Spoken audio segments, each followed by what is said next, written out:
there were a lot of questions, it seemed like there were just a lot of statements.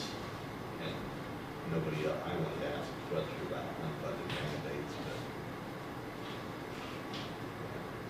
And you know, as I sat there, it's like, okay, this meeting should have been before the legislature ever started, so that these people could have said, because it's too late to do anything now. But did you hear what they said?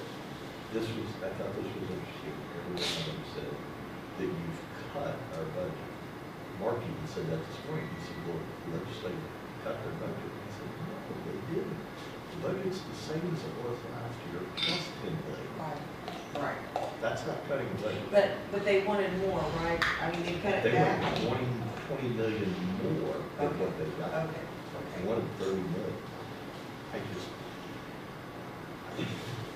when does it end?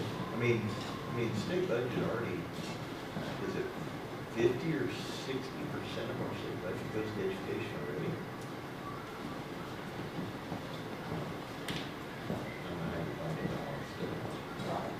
Right, yeah, it's like, You know, and here's the other thing that I really struggle with at the school level. You have schools that have all these hundreds of thousands of dollars left over from COVID. They're building new tracks, they're building new gyms, they're building all this stuff. Why don't they funnel that money into that special education instead of asking for more? I really struggle with that because, I mean, some of these school districts are struggling to figure out what to do with this money. And it's all juggling the numbers. And I wanted to say something when the superintendent said, I wanted to turn around and say, okay, what are you doing with all your leftover, whatever it's called, ESSER funds or whatever, you know? Not the place. right.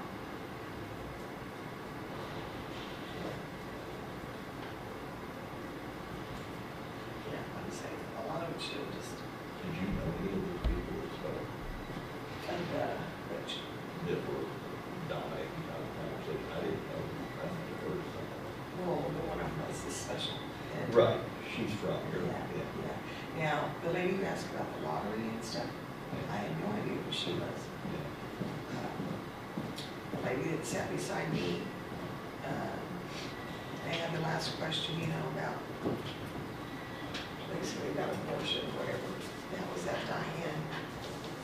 She's a realtor, used to be a realtor. Where's she? No. She had a partner. Oh. She works on election board. She what? She works on election board. Yeah, she brought I out just went on. Stacy's her partner. Stacy who? Morgan, yeah. Black. Winkert? I had never seen that lady. She's really nice.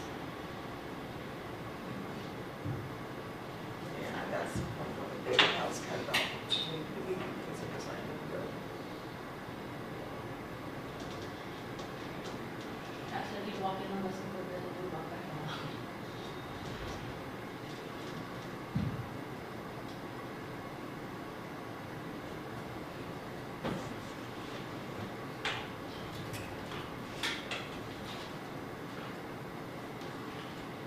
Yeah, I'm sure Mr. James had a good. Huh? What's it? No, I don't think so.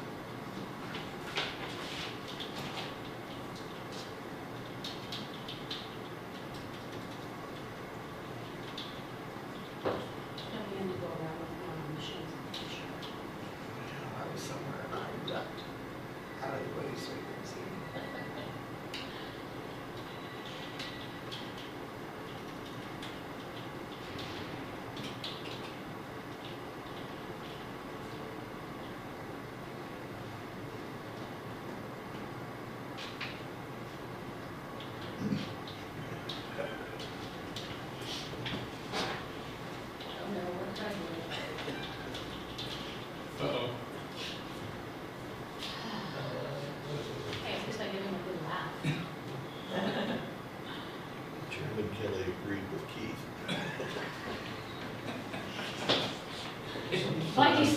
I'll get it. Sometimes I argue with myself.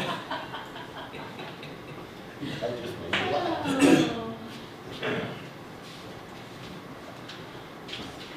And you know, is it not flag over there in that room? No, we've always had to take them over. Oh, okay. Okay, fix that.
All right, at 9 o'clock, we'll open the meeting with pledge. I pledge allegiance to the flag of the United States of America and to the republic for which it stands, one nation, under God, indivisible, with liberty and justice for all. Thank you.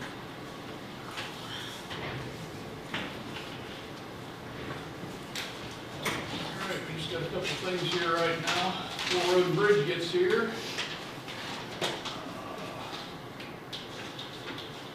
This is some more water pollution control things, just for informational purposes only.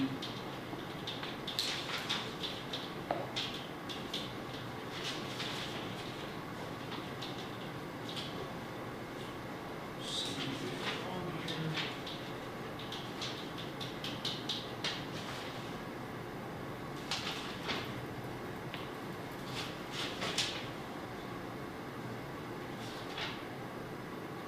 City of Colton's on here. City of Netawaka.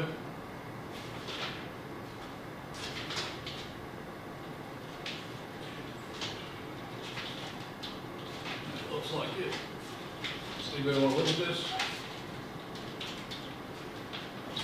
Just telling you who's there, and like I say, it's City of Colton, City of Netawaka.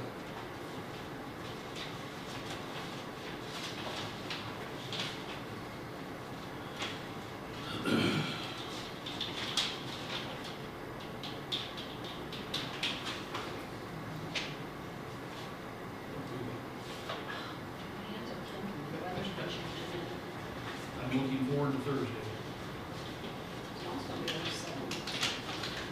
I'm looking forward to Thursday. Oh. Yeah. It's gonna be a work.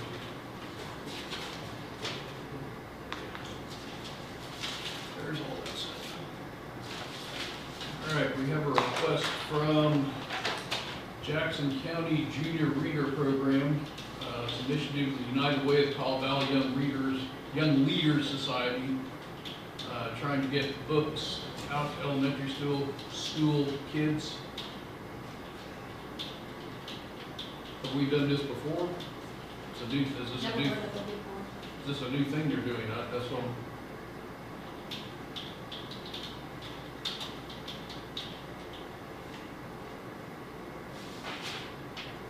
Is it our area? Yes. Carly Keeling is one of them. That is. So United Way Junior Reader, Friends of Beck Bookman Library, Holton Elementary, Jackson Heights Elementary, Rural Valley Elementary.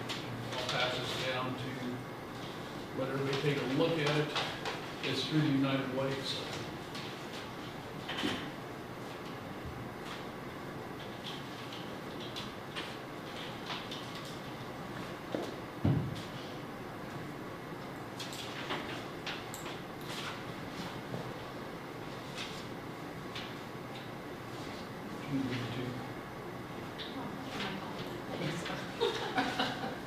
All right.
You guys are looking for this yet?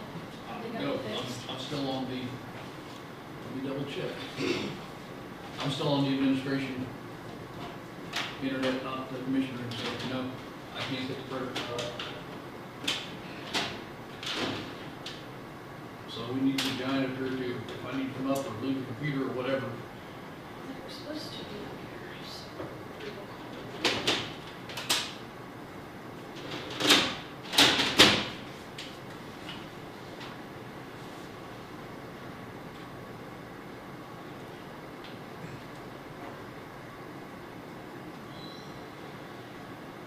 We just need to have a switch to get back. That'd be great. If I could hit the printer, because like I say, I tried to find it, to hit it, I can't get it.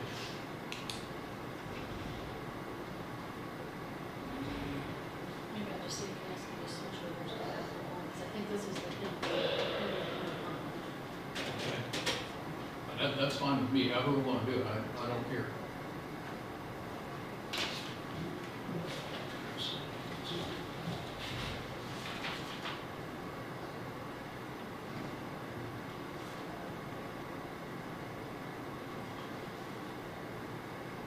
Is Aaron busy? Katie, would you ask for the open agenda and just ask if they can switch the printer down here to the admin network? Yeah, instead of whatever they're on.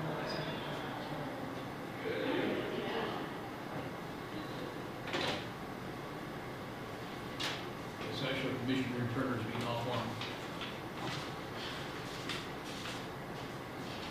Morning, Ellie. Good morning. How are you? I'm doing good. How are you guys? I'm doing great.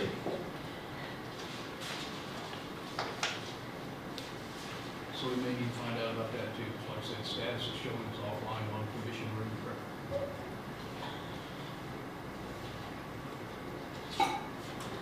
you get all your notes from Saturday written? Oh, man. No, I haven't thought about it.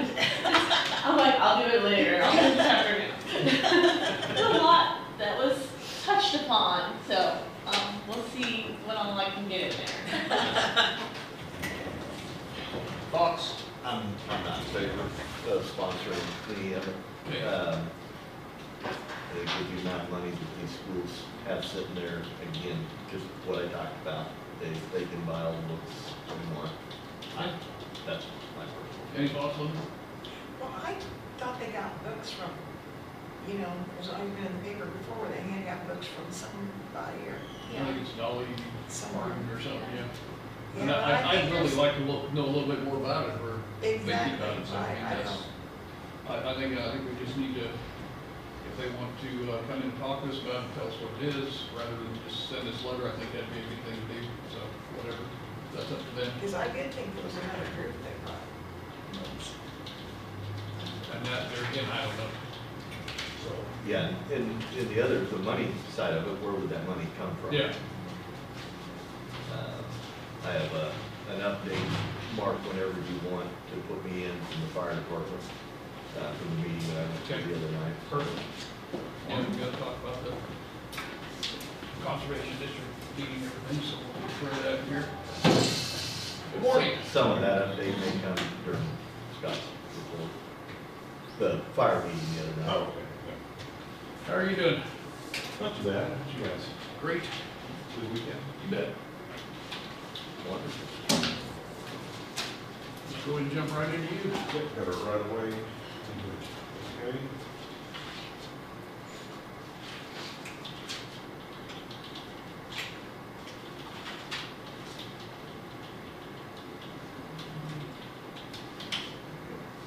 Everything good with you?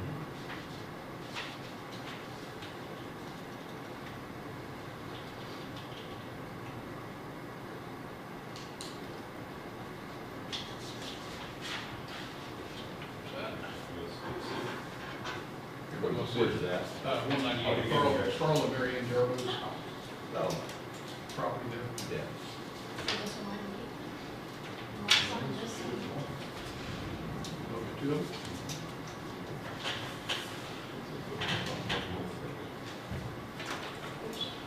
This one is on Rural Water District 3, Moore Key Road. That's 2951 Key Road. What's that way? That's Kieffaber, right? Yeah. So any arrests, I'm assuming? Arrests, perfect.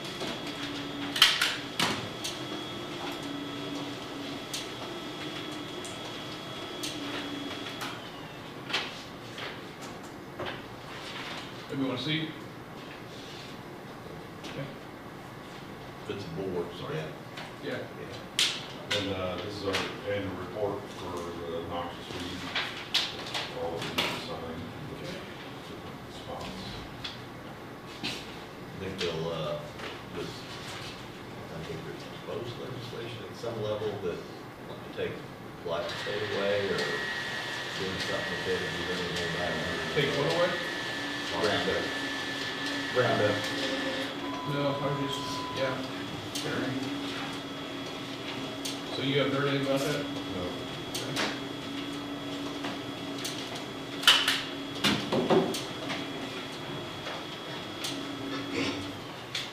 Thank you.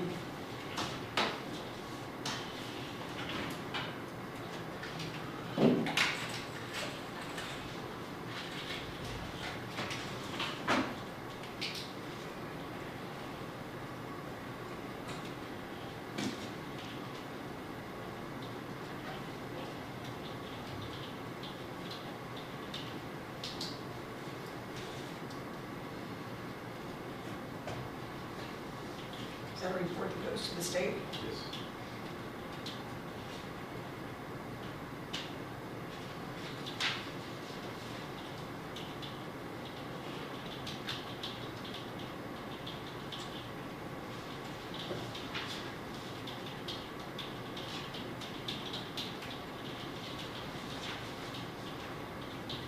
How are we doing on less diesel and muskus? Are we trying, are we getting ahead of it a little bit, or? It's, Oh, yeah. the less for these especially,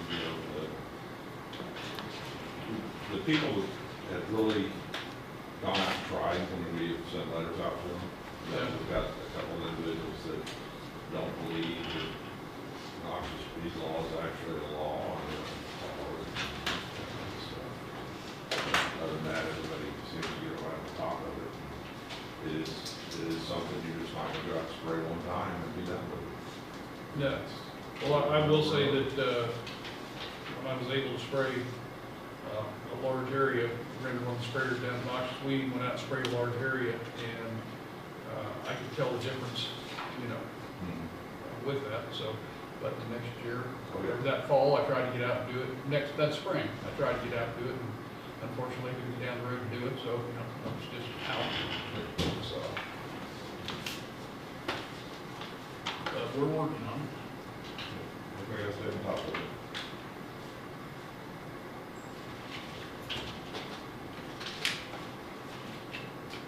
Now, is this the employees that were there during that time? So we got Leon and Don down here on his report. Yeah, that's. Okay, that's, so yeah. they won't be on next year, okay. No. All right.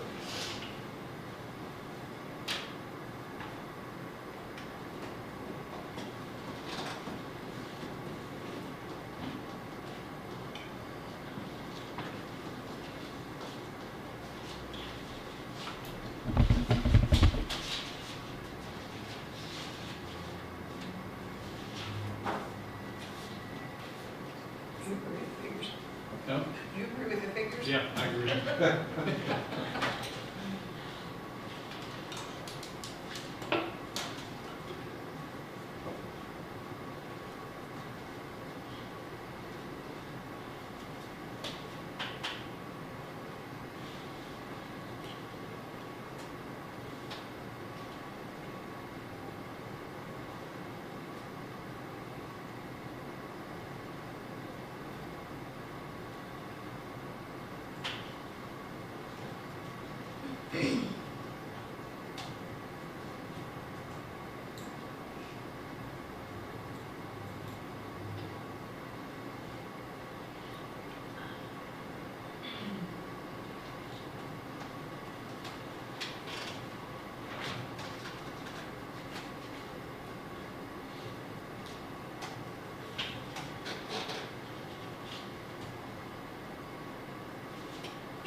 Christie, would you be able to run just a short report on the,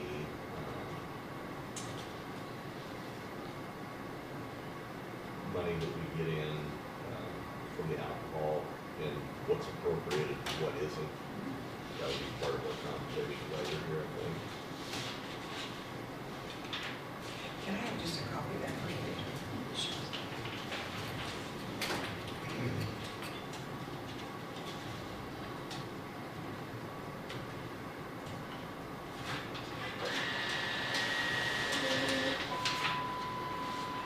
That's the original.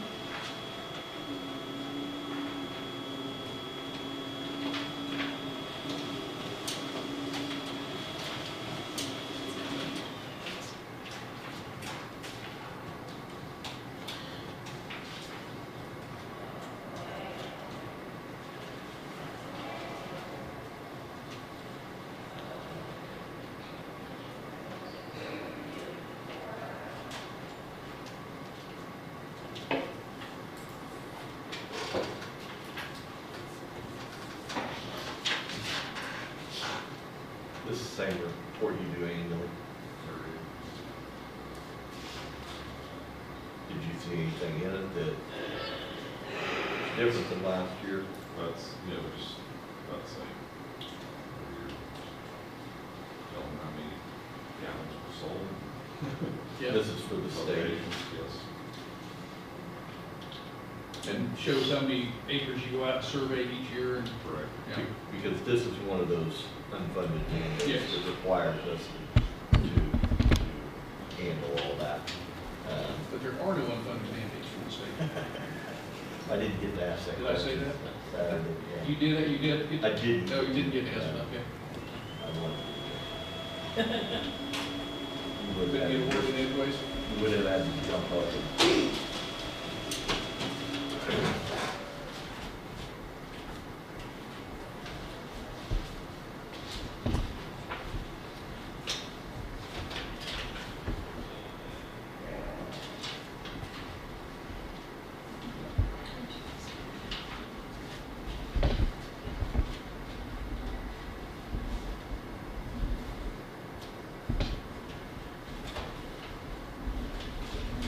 Is the pricing gonna remain about the same for the chemicals this year, or? Good thing is, Okay.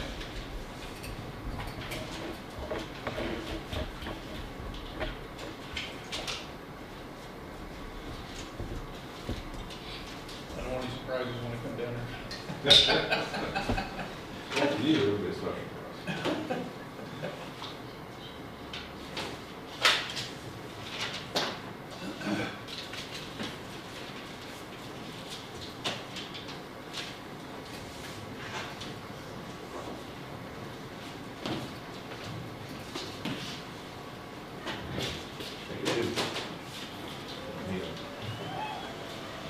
All right, what else we got? Okay, at a conference down here for the landfill that we have every year, with Swan, I guess the president of the Hands had talked to Ed about getting a contract with us, because we've never had a contract for dumping the dumpsters down there. So, he never talked to me, never said a word, so got back, he had sent an email to us about trying to set up a contract before the end of the year. He said he would get a contract drawn up and to us, and never did. So we just assumed that he forgot about it, and on our way. Well, isn't it their dumpsters and their trucks that are hauling and everything else, so? Yes. So anyway, Okay. we got our first bill here, and it's $100 higher per dumpster than what it had been. You know, last year they went up $150 a dumpster, now they're going up another 100 without any notice. So kind of in the middle of that right now. I talked to him, because he's saying that we never contacted them about doing this, and He's saying this? yes, and according to the emails we have from him, he was gonna put a contract together and then contact us, and never did. And So and you said he reached out to Ed. he talked to Ed now at the conference. I was telling Ed that we need to get a contract done. Why didn't he reach out to you? I couldn't know that. And did Ed say something to you? He did. Okay, He did. And like I said, then we did get an email from the guy, saying that, you know, we I need would- a contract together. I guess I wouldn't pay the extra $100.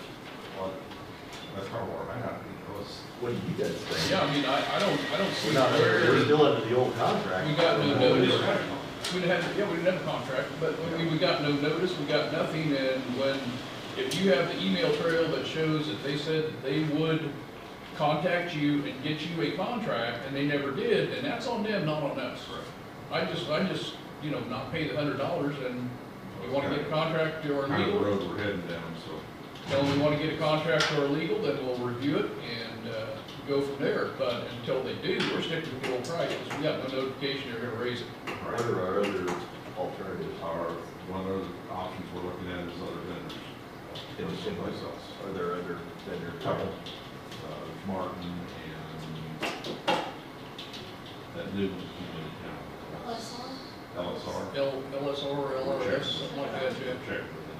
Do you have a contact person there? Huh? Do you have a contact person there? Darlene's getting that. She sent out emails the other day. Pete Ritchie used to be their head guy there in Topeka. The only reason I know that is because he had come up and visited with us about using LSR up here, but they don't go as far or something. So it didn't work out, but Yeah, it's not. I do. I'll just forward you contact information. Okay. Went down with Keith, that are met down there at the fire department there, and Boyd the other day, fire marshals, I guess. Yeah, the fire chiefs had Fire their chiefs. monthly meeting and, That last Wednesday? yeah. So met with them. And so Pat was meeting. there. Yeah, Pat. And I said, there's a meeting, got to work some details out, you know, like when they need help, we need help, and we're going to be there to help them out. That's what we do. We got contact information now, who to call, and who their blade operators are in their areas, and they can call them direct if they can't get us, or if it's an emergency, for the withdrawal challenges with the representatives.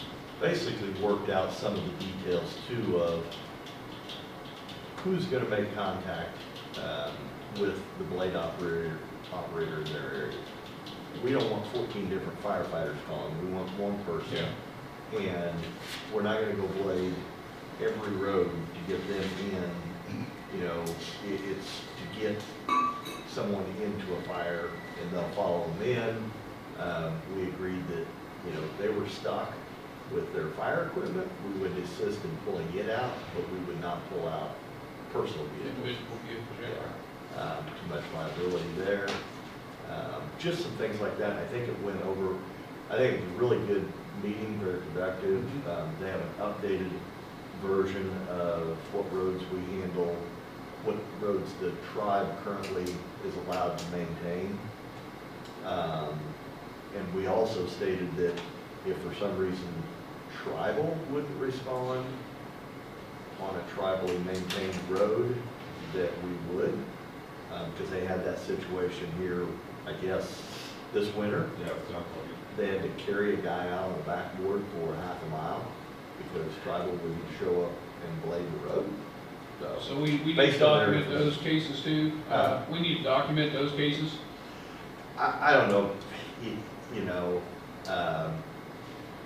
And no, I mean, no, seriously, we need to document those cases because if those are roads that we've allowed the tribe to take over and the tribe is refusing to come out and do them, so we're jumping in and doing them, then we need to document those situations. yeah. You know why they wouldn't do it? Yeah, I don't. Don't, yeah. No, it was their fire department, I believe, and some of our some of the Yeah. volunteers from the Doerrie area, and said that, well, this was per the fire chief from Doerrie. So he just said they had to make a homemade backboard and carry them out half a mile because they couldn't get them to open the road up to get to it. And like I So- said, we need to, those situations need to be documented. We need to have records of that. That way, you know, if they run into those situations, we just told them, get to know your blade operator in your area, so that you know who they are, you know how to get a hold of them, but we don't want everybody having their contact information. Right. Yep. That was a very productive meeting. In each area, then, they're gonna have one representative who's going to make contact. Fire chief's gonna make contact, okay, perfect. Also getting copies of our maps for the FAS routes, school bus routes. That's one thing I was gonna bring up too, is I did get information from Hoyt and Mad down here, and actually got a computerized version of our map. And last week I went in and filled out the bus routes for down there. I started looking on up here. The small map, the colors don't really show up very well. But on the computer it does, so hopefully when we print this out larger, that'll show up better. Okay. But Was Neil able to help you with that? I never contacted, I got a hold of the appraiser's office up here, and they got me emailed this to me, and I was able to go in and start drawing on it. Good. Instead of having that highlighters up. Yeah, perfect. The lines turn out a lot straighter. Yeah, now you just need a bigger printer. Yeah. Can you Well, email it back up to Kate? Yes, and have I'll it? email, when that's done, I'll email it to them and have them print it out. So that's a forward step, I guess. We've got our safety meeting tomorrow at 7 o'clock. Right after that, K-Camp's gonna be there doing his defensive driving class and our flagging class. So we all get certified on that. Christie, do you have any time to look at that minimum maintenance first? I So- had 2 days last week, so. On the flagging, if we're using some of the people from labor backs like we have in for patching, are they already certified? Or Yes. we have, they are already certified? Yes, Labor Max certified as a Okay. piece. Okay, perfect. All right.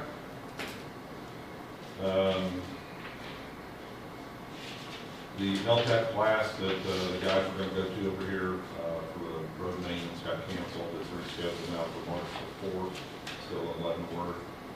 The supervisory class is Wednesday, so there's 5 of them going to that down in Park City. So they'll be leaving early and coming back. We had 2 units down here that waxed, with the fuel, on the hill. Is there anything we want to do there, or just? So one of the things that we talked about when I went out there Thursday to meet with the management team is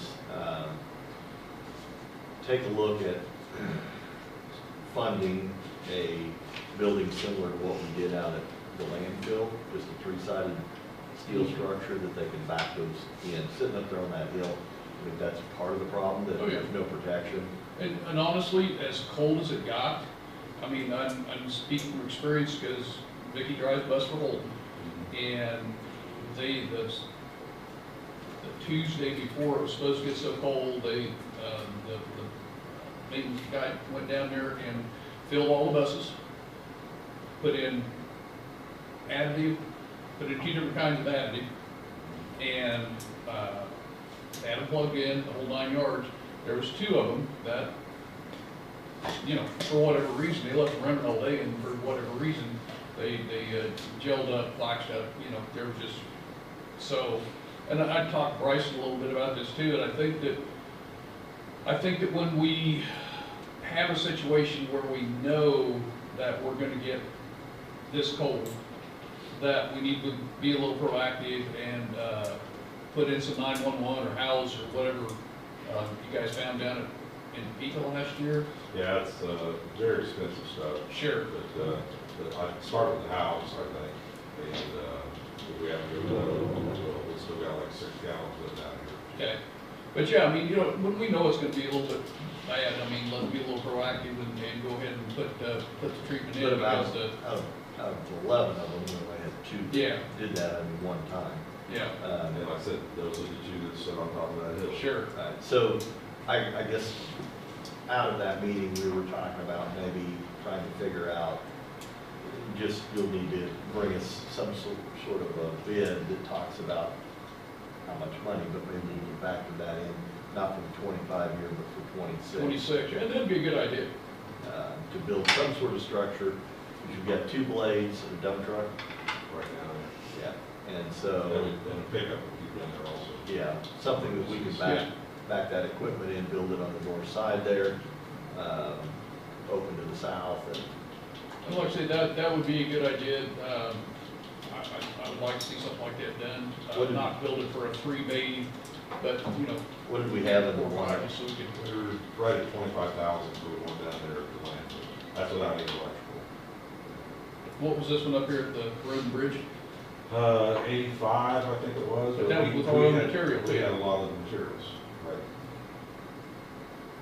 So, that's something that, like Keith said, that we need to look at for 26. I don't think there's any way we can do it for 25, but we can look at budgeting in for 26 and go that way. Linda? Sounds good to me. Okay.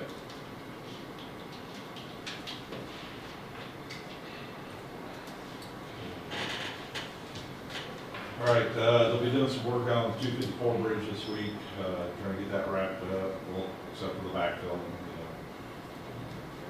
we'll thaw it enough, but it'll do something. The mulching we've got going on down at F Road, 214 right now. We're pulling the sanders out of the dump trucks and stockpiling. We rebuilding chains. 3 of the 4 semis have got a recall, we've got to take back down to Kenworth to have them flash. So it'll take about 30 minutes, so tomorrow, just right on, tomorrow we're planning on running those down. or no, not so long. Probably wouldn't say because our other price and stuff. Um, and basically, we're rebuilding chains and get stuff ready for next go round. Not happy to do Okay, Christie said so. Done. Put that in minutes. That'd be Put good. that in minutes, Christie said No, in no, minutes. no. Spring is on its way, right? Did you happen to talk to anybody from Minogan on that 2 miles down there? I did not. Okay. There's an individual approached me that lives, he actually lives in Shawnee County at 94th and, go back up here. Between Valencia and,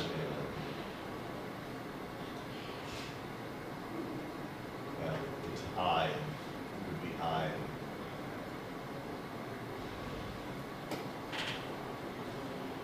I and K. There's 2 miles of road there.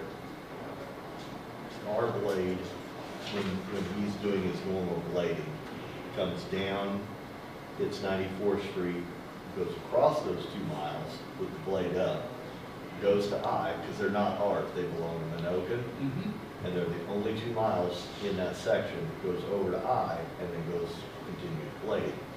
He wanted to know, this individual asked, if we would consider taking the responsibility of those 2 miles, because they never get bladed by Minogan.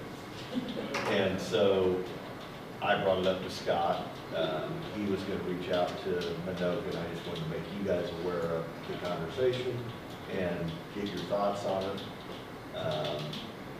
To me, why it was ever set up like that is kind of crazy. Is we've got a little piece on this end of the road and a little piece on this end of the road that we maintain, and then you got, like I said, the 2 miles in between, nothing.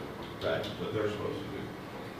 You know, So I asked Scott if he would reach out to Minogan and just see, but is there a compromise that we can come to with Minogan? Would they maybe provide some gravel for it on an annual basis, or, you know, some sort of deal that we can work out?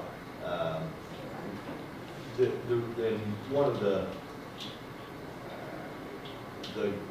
guy that lives just on the other side of 94th Street, he is a volunteer fireman at Hoyt, and so, not that that makes any difference, but that's where I saw him at, and he took me aside and asked me that question, and I said I would bring it up to you guys and to Scott and do some research on it, see what you think. That's, okay, so that's the only 2 miles It is, of road there. it is. The only thing that I would be leery of doing that would be if all of a sudden they come up and say, well, if we're gonna take it over, then we want you to chip and seal over asphalt or something like that.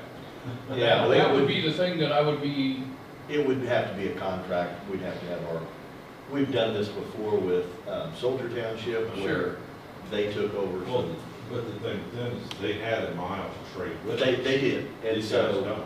these guys don't have anything to trade with us. So is there a way that we can find some sort of compromise to work something out where they would, if we're gonna maintain? and I would be all for that. Like I say, I would just make sure that we get it written into whatever contract we have, that in 3 years, they can't come back and say, well, you know, you guys got responsibility for it, so we want you to asphalt it. Or, Well, once we take over, once we take it over, it would be ours to maintain, and they couldn't tell us what to do. That's the way we've written the other contracts. So any of those joint, there are no joint maintenance, it's either our responsibility or Or their theirs. responsibility. Okay, Except we don't have that worked out with Atkinson yet. Need to get still that working on that? Yeah. Is it getting me and him together? Okay, sure. I did find something this morning I ran across for up around, was it the Grasshopper Township up there that we had an issue last year with, about whose was it? That bridge? No. Whose responsibility was to maintain the road, plow the road? Yeah. Was it Grasshopper? Grasshopper Road? No, Grasshopper Township. Oh, I don't remember that one. I know there's one over there, but I did find paperwork this morning Didn't know and, no grasshopper. and a resolution that they were supposed to maintain that area up there. It's like from 310 to 334, I think it was. Would that be Atchison or would that be Brown? I believe it's Atchison. Sounds more like Okay. Brown because they named all the roads Kestrel and after. Well, it's Allen Road is what it says. Oh, okay. That's Yeah. interesting. Okay. Like I said, I did find some maps and things this morning, with going through some stuff. Okay, perfect. So, Well, if you want to explore doing that 94th Street, see if you can come up with some kind of agreement with them, I have no problem with that. Okay. Like I said, I want to make sure that we're not on the hook for Yeah. improving beyond That I what talked to needs them to about be. it, So, I mean, yeah. it's a long ways from any of their area, There. so they never get down there. I just said I would bring it up. He asked and I said I would bring it up. And my own opinion is if they're not coming up there to hit 2 miles of it, they're not gonna, if we take over a mile of it or something, they're not gonna come up within a mile. You know, Right. yeah, I mean, we might as well take over the full 2 miles and see if we can get an agreement with them that they will supply, however many loads of rock a year or whatever. So, Or just some funding. yeah, Yeah. Yeah. Anything, that's all I have. I will say, I called you about that, corner there by College Road. Yes. And, by that afternoon, I went out that way and saw you had a truck and a blade out there, and they worked it over on the old highway also, and it was greatly appreciated, Good. Good. so, I went through there the next morning just to check. yeah. I didn't slide through or No. anything, so. Like I said, And I believe the bus was coming right there too. oh, yeah, like I said, when she was heading out that morning, she luckily saw the car, and it just went right on through, so. So by the time she came in the afternoon and was heading down the hill to go back to the bus barn, it was good. And I called her and told her they were working on it, and she couldn't have any problems, so. I don't have anything else. And once again, all I heard was compliments from the public about the roads this time, so, Be prepared for our mud calls. Oh, yeah, I know. We're trying to stockpile them, like I said, and when it starts drying out a little bit or thawing out, we'll start getting it on roofs. One of the things I noticed out driving around yesterday is it seems like the worst spots, the roads, at least that I drove on, were in pretty good shape, unless you got over on the shoulder, obviously, but it's around your bridges and low spots, wherever there's a tube or a bridge, there's a lot of big potholes, and it looks like some partial loads of gravel are gonna have to be dumped in those. Do you have, I would encourage, I guess, the blade operators to look for those areas, so that those can start being fixed, because everything runs downhill and then it settles at the bottom of the hill, and those are really the only wet spots. The roads look pretty good. It's different at that ground. Oh, yeah. Yeah. And the weakest spot is at the bridge, we just don't have enough crown at the bridge to get the water. Yeah, you're supposed to flatten those out a little bit, that, so. But they still need some crown. And then, I know you talked the other day a little bit, and then we did discuss it out there about the standard on minimum maintenance roads. It's pretty much called out in that book that we adopted a few years ago. Still gotta have your ditches clean, still gotta have ground in the road, or it's got gravel under or not. So we're kind of just sticking with that. It basically gets back to how many times we get down it. I think that's the biggest thing right there, is how many times we can get up and down those roads. What's your expectation of the operators? I would think that, a couple times in the spring, they should be able to get down through there. And then, summertime, if we don't have a lot of rain, a lot of wet, we shouldn't really have to mess with them a whole lot. Again, we had some that were neglected, like we saw up there last year, and we had to go and do some ditching, and so we're still planning on ditching and doing that kind of stuff, so. But I would think that in that July, August timeframe would be a great time to get into some of those when it's dry and do that majority of the shaping. I mean, you typically can't do blading gravel roads because they're just too dry. Thoughts? Yeah, that's definitely possible. And, you know, and the minimum maintenance rate's been neglected for so long that, you know, that we're really gonna have to take a lot of time to, like I say, get the ditches cut so that when it does rain, it gets water off the road and it's not just standing there, so. Yep. Okay. All right, All right, there you go.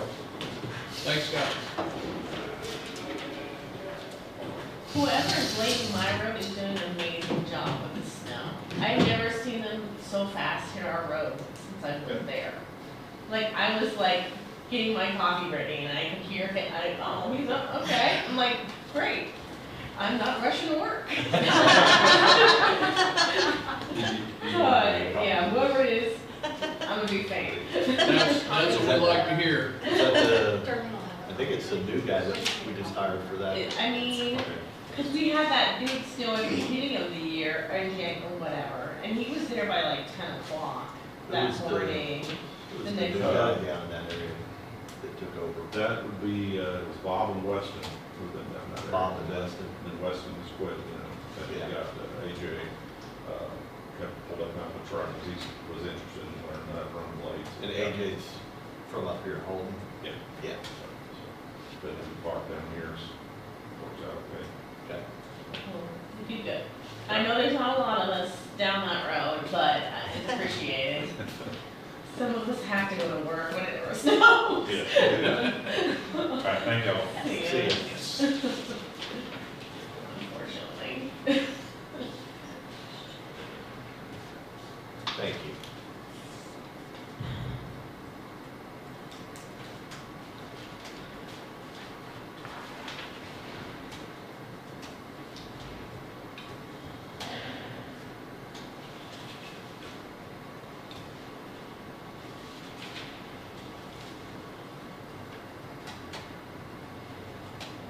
So this is the total, or this is just the special alcohol fund?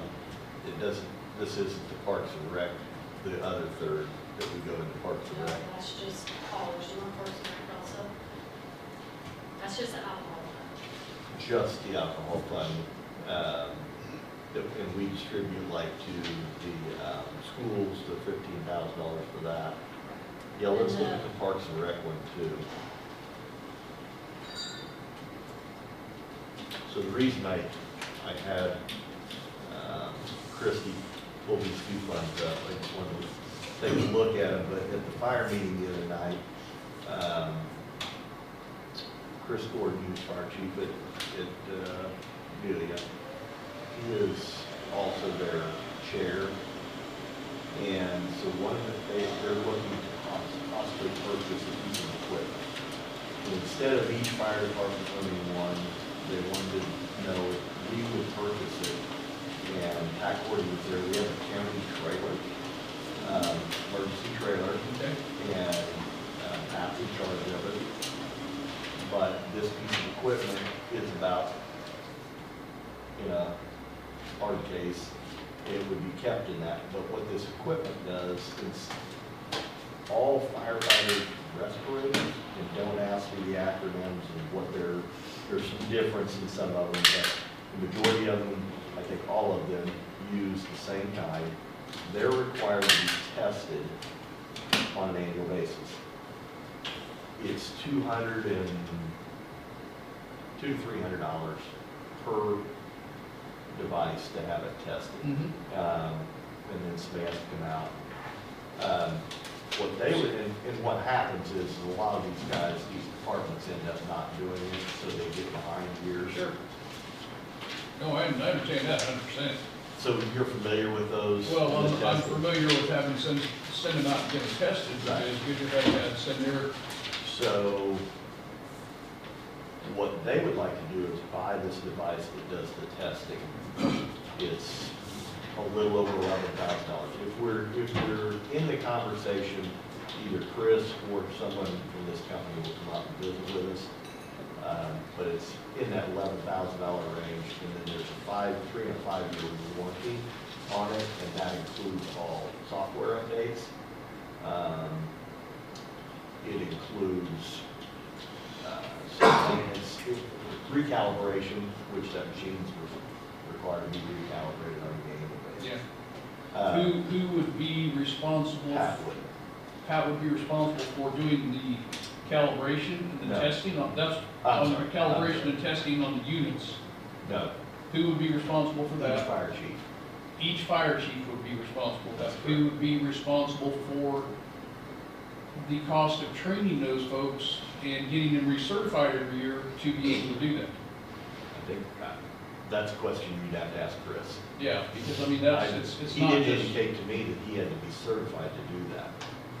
Did you use this machine, I and would- put it on the individual? He didn't indicate there was any additional cost other than they hook it up. They've borrowed machines from other places, so, Mark, I'm guessing there is no certification to operating a machine. They borrowed them from, I won't name the railroads, they've borrowed them from railroads, they've borrowed them from other large corporations that have them, and he didn't indicate to me that there was any certification. that would be one of the things that I would want to double check on is that, to make sure that there is no, because you're talking about a life there. Yeah, So no, yes, I- that's one of the things that I would want to make sure that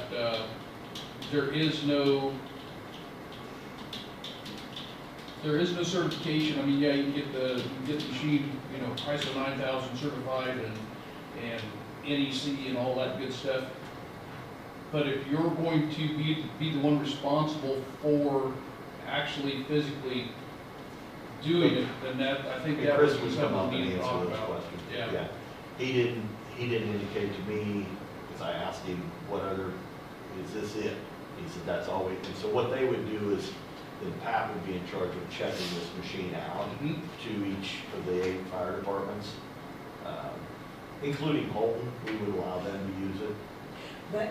But did the other fire departments chime in and say, yeah, we would use this too, or Then- we'd like to have this, or we don't? They didn't, there were 2 that were like, yeah, we would like it, the rest of them didn't say anything.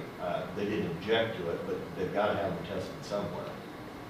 So, I'd like so to say if, they so might if, not be getting But- tested but it's- because of that, because of the cost. But is it what they call fit testing? I mean, it's, that's correct. So if Whiting has to have theirs done, they're borrowing a machine or they're paying somebody to come in and do it. but do they actually just test that, or it has to be with the person? It has to be with the person, Right. Yeah. because they talked about facial hair, and if they You can't can't get have a any good fit facial test, hair. if they get a good fit test with it, then fine, but they can tell if they don't get a good test. Anyway, those are questions that he can answer. They're just wanting to have the machine for everybody to have access to it so that this is being done.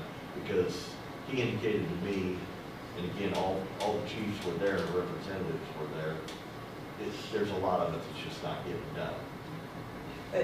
But they are volunteers, so some of them might not want it done. I think it, Might not Well, want, the thing is there, if, they may not want the fit here's test the done. kicker done, if they don't want the pit test done, then they're not certified for the,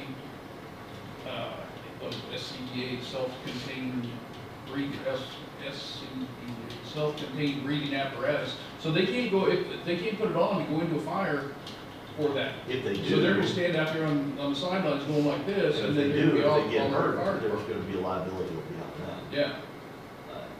I mean, do you have some information, have you talked to some people? I mean, if you have, now's the time. I'm just going off of what was said at this meeting. well, I just don't think that everybody really agreed to that they needed that machine. Well, how are they getting them tested then? Well, I do know once upon a time, Holton did borrow from, I forget who was the fire chief, they borrowed from Evergy at Yeah. one point. Yeah. It's fine. Well, I mean, again, if there's information, I mean, everybody's sitting around the same table down there, and nobody said, no, we don't think this is meeting. They just, in fact, I mean, good question, maybe Pat can come down and answer some of those questions too. That might be a thing to do, is get Pat and Chris and see what, talk about what's going on there. Yeah. Anyway, just bring it to you guys if there is a chance that we want to fund something like that, and then it would be owned by the county, in the county trailer under Pat Corby's. Who would pay for, and here's another thing, who would pay for getting it recalibrated annually? Would that be That comes under the warranty. Does? Uh-huh. So there's Okay. a 2 and a 5 year warranty, don't quote me on this. And it covers the calibration, recalibration. Okay.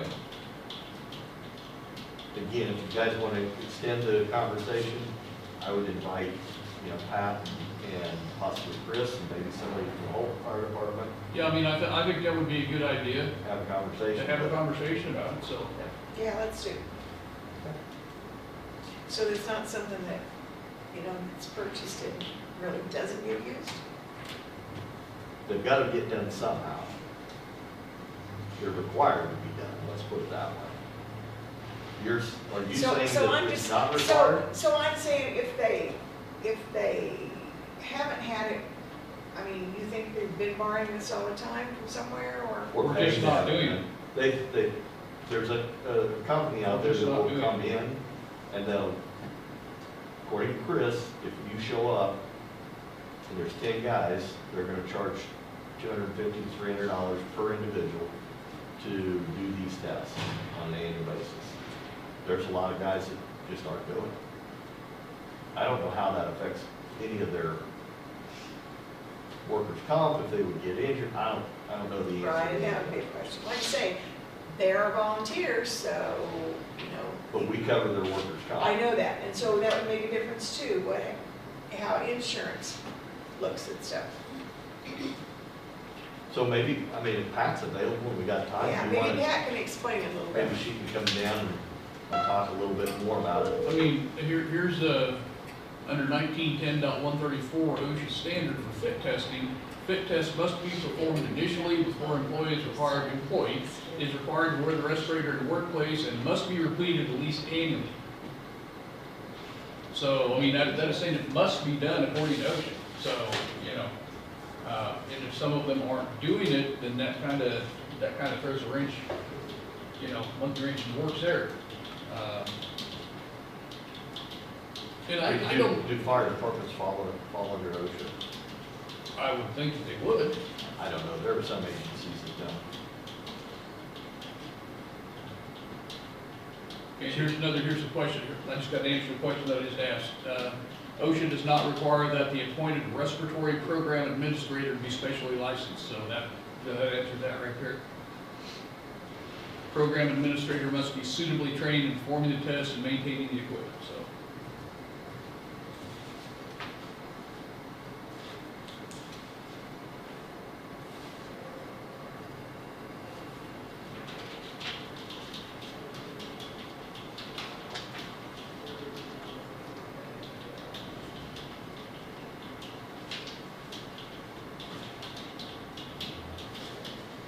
There isn't a number on it. What's that? Amount. On your second page. That's just list all the individuals that are using it. This is on Oh, the budget activity for the Parks and Rec. Well, it says right here, Park and Rec is 30,000. total Yeah, at the very unencumbered bottom. is 30,182.59. Oh. The other one had it up here opposite these numbers. Oh.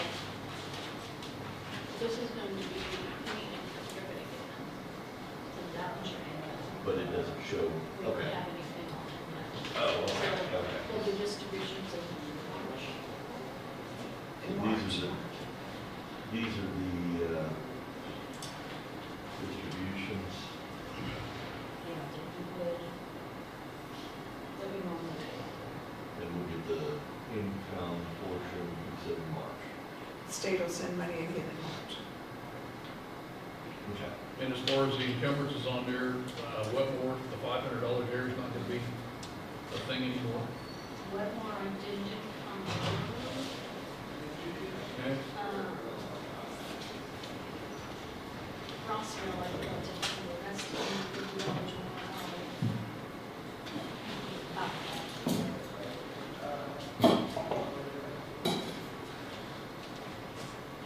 JCCTC sets and checks, and the county, that's the team thing. So when they go out and put the stickers on everything, Hey, Pat. that's $15,000. Really? Hi, Pat. Hi, How are you? Good. How are you guys? Doing great. Good. Can you explain a little bit about the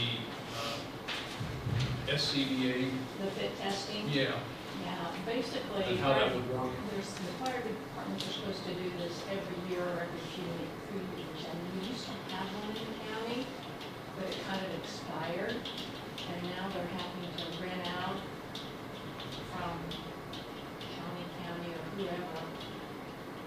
The one that Chris was talking about was the 8040T, and it's like $11,575 to get it, plus the tablet they can store information in. And I'm kind of wanting the commissioners, if you would allow it, to get this unit in the county so that they can share with every single fire department. Let's talk about there was two options for warranties. Yeah, and I don't know about, Chris didn't give me the warranty thing, but they're usually good for 5 to 10 years is what he was telling me. And The warranty is, they recalibrate on And then it. they recalibrate, yes. and the recalibration is actually covered under warranty? It That's- should be. The warranty, he didn't give me the exact time frame of how long the warranty lasts on this. There was two options. One was 2,000 and some change, one was 4,000 and some change. It was a 5-year warranty. 5-year warranty. It's about 900 plus a year. Well, I would double check on the recalibration because I would bet that it would have to be recertified annually, the I think machine it does, itself. yes. But I would double check whether or not the warranty covers the recalibration cost because on any instrumentation, I think he any said it did. instrumentation I've ever dealt with, Yeah, it and does. I've dealt with a lot of instrumentation, even though it's still under warranty, you still have to pay to get it recalibrated. But this warranty covered. the That's what I say, I would double check and triple check on that, just to make sure. Do you think all the fire departments would use it? They should use it. They should. They should get this, fit tested every year. What happens if they don't? And they go into a fire wearing bad equipment and they're injured and file a claim? Workers' comp is gonna cover it. It will? If they, are they going to cover it if they have not been, if their fit test is not annually certified? They have been. And it's something they don't put in there on the form they fill out if they're injured. Yes. As far as using their SCBA gear, we have not had somebody injured in the last few years wearing their SCBA going into fire. This is basically what house fire structure. Sure. But that's, if we're taking a big risk, and especially if we're paying work comp on it. Yes.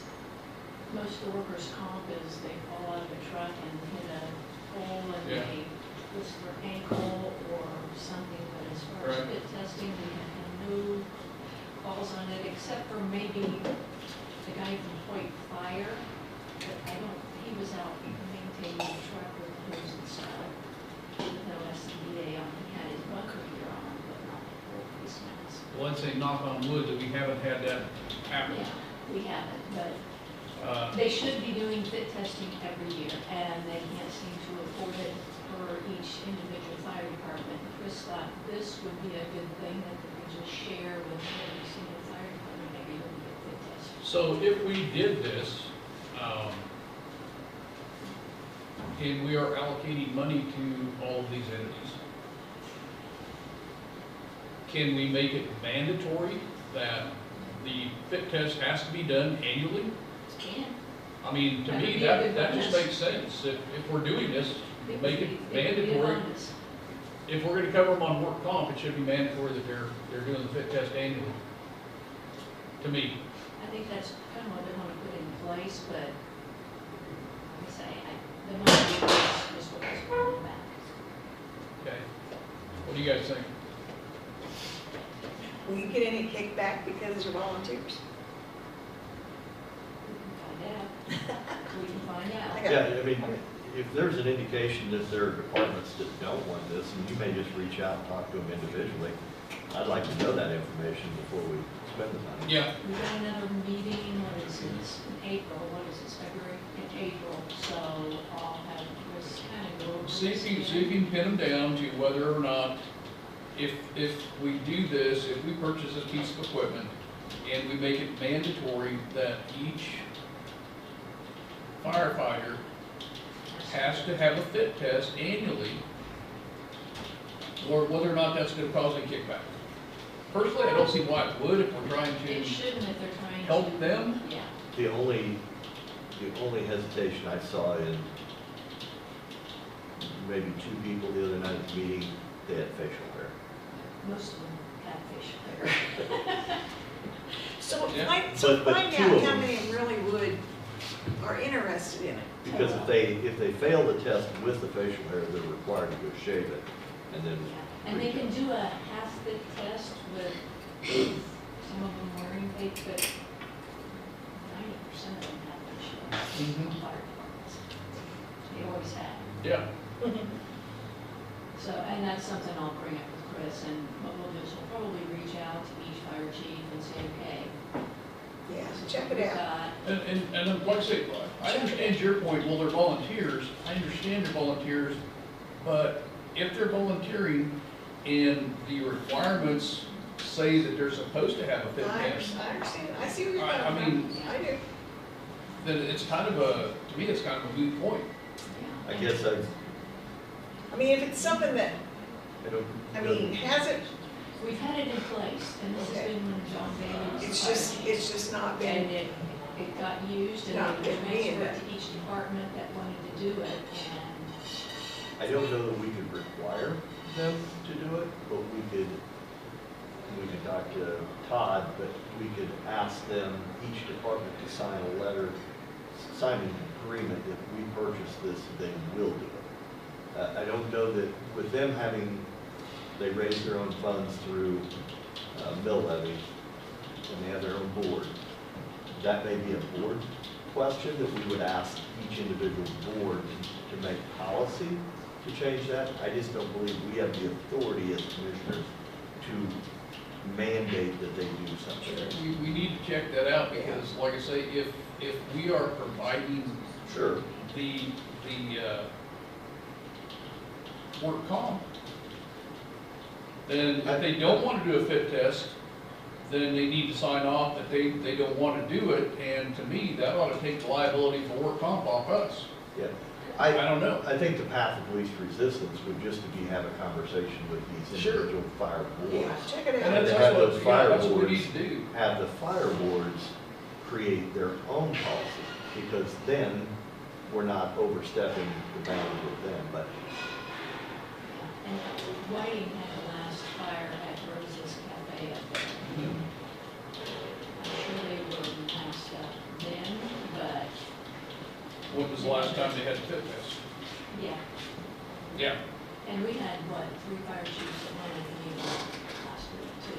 Right. Is that right? Yeah, it kind of depends on if they have something going on, they don't show up. Right. I'll get with Chris and see if he can email them and kind of go from there. Yeah, let's start the conversation And there. if the attorney can kind of double check some of the stipulations and stuff, that would be good. Well, because if we're gonna put out the money for this unit to test them, I don't wanna put out the money and then just have it sit in the trailer and never be used, or maybe one uses it and that's it for 2 people. I'm pretty sure White will use it, Mayo will use it, and Delia for sure, Holton probably will use it. You know, Yeah, and Scott was there, and I think he was on board for it, but he's got, him and Hoyt have the biggest fire departments in the county, which that would probably take a couple of weekends for him to get tested. sure. Just check it out. Yeah, if you just check it out and get back to us, I appreciate Sounds that. good. All right. Alrighty. Thank you, Thanks, Pat, guys. appreciate it.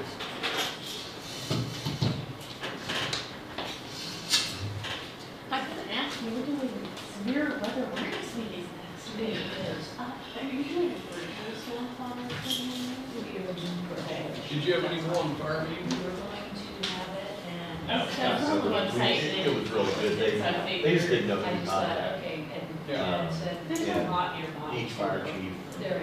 just needs to develop a relationship and know who their blade operator is. Yeah. So they're willing to do I'll that. make it. Said, And then you'll be tested. if you have a situation, so like, man, if they have a situation, it's probably gonna be an hour before Yeah, okay, so. the blade can respond to a drift. They know, it's like, oh, we're still thinking about winter. We gave them the leeway Alright, thanks, Pat. evaluate the road and go, you know what, I think we could get a truck, a 10-wheeler with a blade on it, down there quicker, then they can make that judgment Right. call. But, yeah, they were very appreciative, I think, of Good. the fact that they have all updated information, the maps were nice, and, Scott had it printed out, saved it together for all 8 districts. Good. So, I think that's, the communication part's the key right there, just, communicating with them and back and forth and trying to get it towards a workable plan, so, Yeah. about that, so, Yeah. that's good. I went to Conservation District dinner that night, and very well put on, listened to the speech from, the speech winner of the district, who went on the state, placed in second, and that was Laura Larson, and, all the winners were very appreciative of their awards, and, the Conservation District is very appreciative that the county, sponsored them and they're behind them, so, it was a good deal all the way around, so. All right. Let's see, we got what? The roofing people coming in at 10:30. Christie, you got anything for us? You good? All right. Has everybody read their minutes? Yeah. We had one change. Two. Two changes. Yeah, there was a second one on the second page, says Chairman Kelly would like to do away with pen and paper.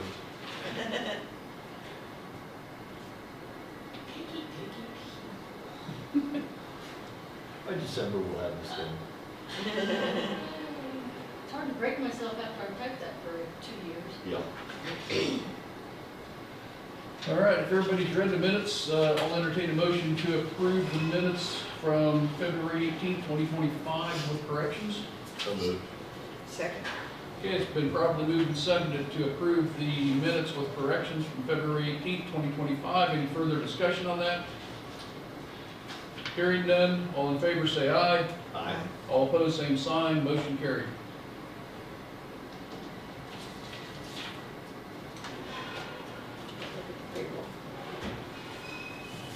Yes. Recess. Road people in here. Okay.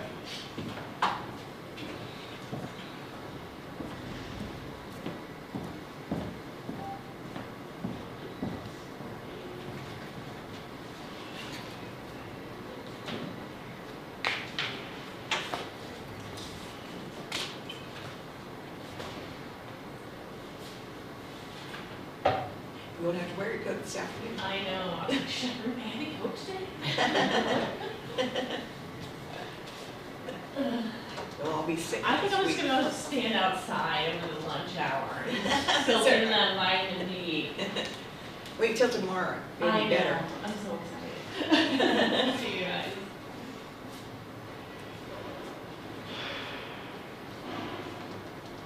Crazy, crazy.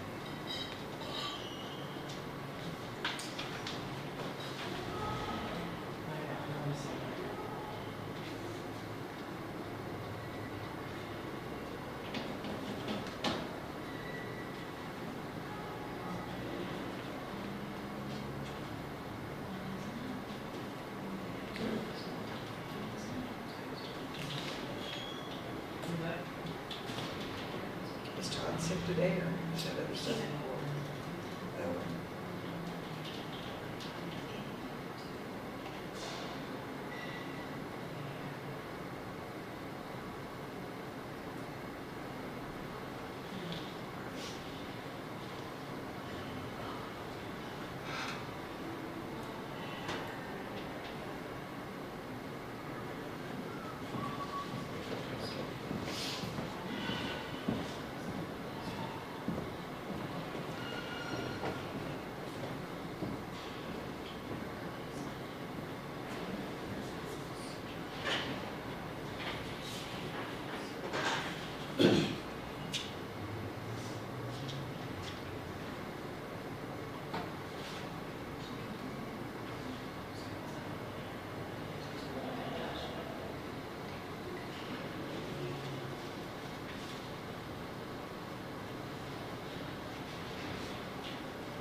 Is everything in order?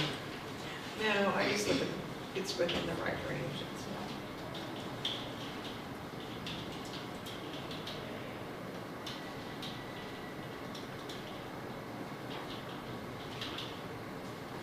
It's not the same amount as the indicator.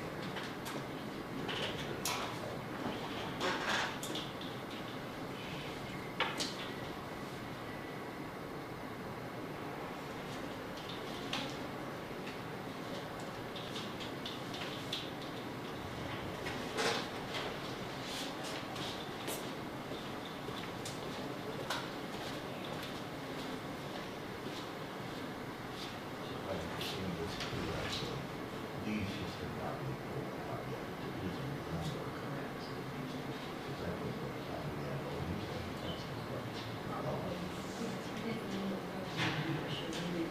I think it's all the factors of normal, that we do, they had an employee worker line. Okay, and then that way we'll have an idea of what's actually available, and then there'll be additional money that comes in March. Okay. That's every quarter. So, when will she run the sheets or the what we used to have in the budgets? I'll say it again. What are vehicle sheets that I use on the budgets? When did you usually run those? So you do that estimate. When I looked at her session on the sheets. Yes. And I think, actually, I think in March. I mean, I've got the new levy, so I can do it. okay, yeah, no, I think you can do it like in March. Like, we never did send it out until about May. But I think it's out there that you can do it. Yeah.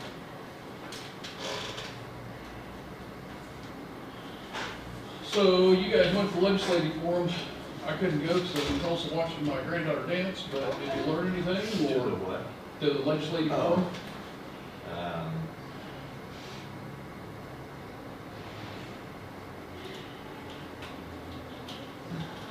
Not county-wise. Yeah, Nothing much county-wise? Okay. don't understand, and this was a question I wanted to ask too, but was if they put a 3% cap on, how will that affect the county? Do you have any idea, Linda, if they cap that valuation? Well, I don't know. I'm afraid if they cap it, then down the road, you're gonna have to make it back up somewhere. That's what Kate, Yeah. Kate indicated that when I talked to her, she said they've tried this before, and then 10 or 11 years later, they had to go through all this work to bring them back to current value. Yeah, and then it goes, shh. And then Yeah, it, it is jump skyrockets. Now, is that the plan that would affect, you and I built a house in 2000, side by side. You stay in your house till 2030, yeah, and I sell my house, in 2030, and I sell it for X amount of dollars, above and beyond what the valuation is, of course. So, my understanding, if this is the plan that I'm thinking of, then the people that bought my house, their house, that house is now valued at the purchase price, exactly the same model as what you have, but you're still at the valuation from, that's way down here. And that's where everything gets skewed It does. because of the fact that they're side by side, exactly the same, but they're not valued the same. And I think the other thing we learned is the property tax on UTVs, Oh, yeah. ATVs, I think all that is gonna go away. Boats, airplanes, airplanes, all that stuff will go away. Because Yes, yeah, it's out there, they all sounded pretty But big. you Yeah. know who was pushing that? Did you hear who they were getting the majority of the information from Was was? the appraisers, what he said. Yeah, because the amount of time and effort to send that information out and the amount of tax that they get back, I guess in some cases, they're losing money. Well, you know, I'm sure, I mean, and Kate would probably say the ATVs are, Yeah. they can't hardly keep track of them, you know?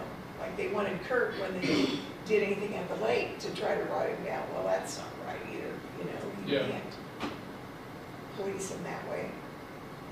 I don't know. But, you know, they're not having personal property renditions anymore, you know, where they send out the sheet and you sign it, that stopped, turn it that back stopped in. this year. That stops, so that's probably part of it. It's gonna take some of the tax base. It will take some of it away. I wonder how much it will actually I mean, you know, affect us. because with the lake, we got quite a few boats, Yeah. Yeah, you know. oh yeah. Yeah, we got, But I mean, I wonder how much it will actually affect the county with that, Dollar-wise. dollar-wise. I don't know. I mean, how much personal property do we run taxes on?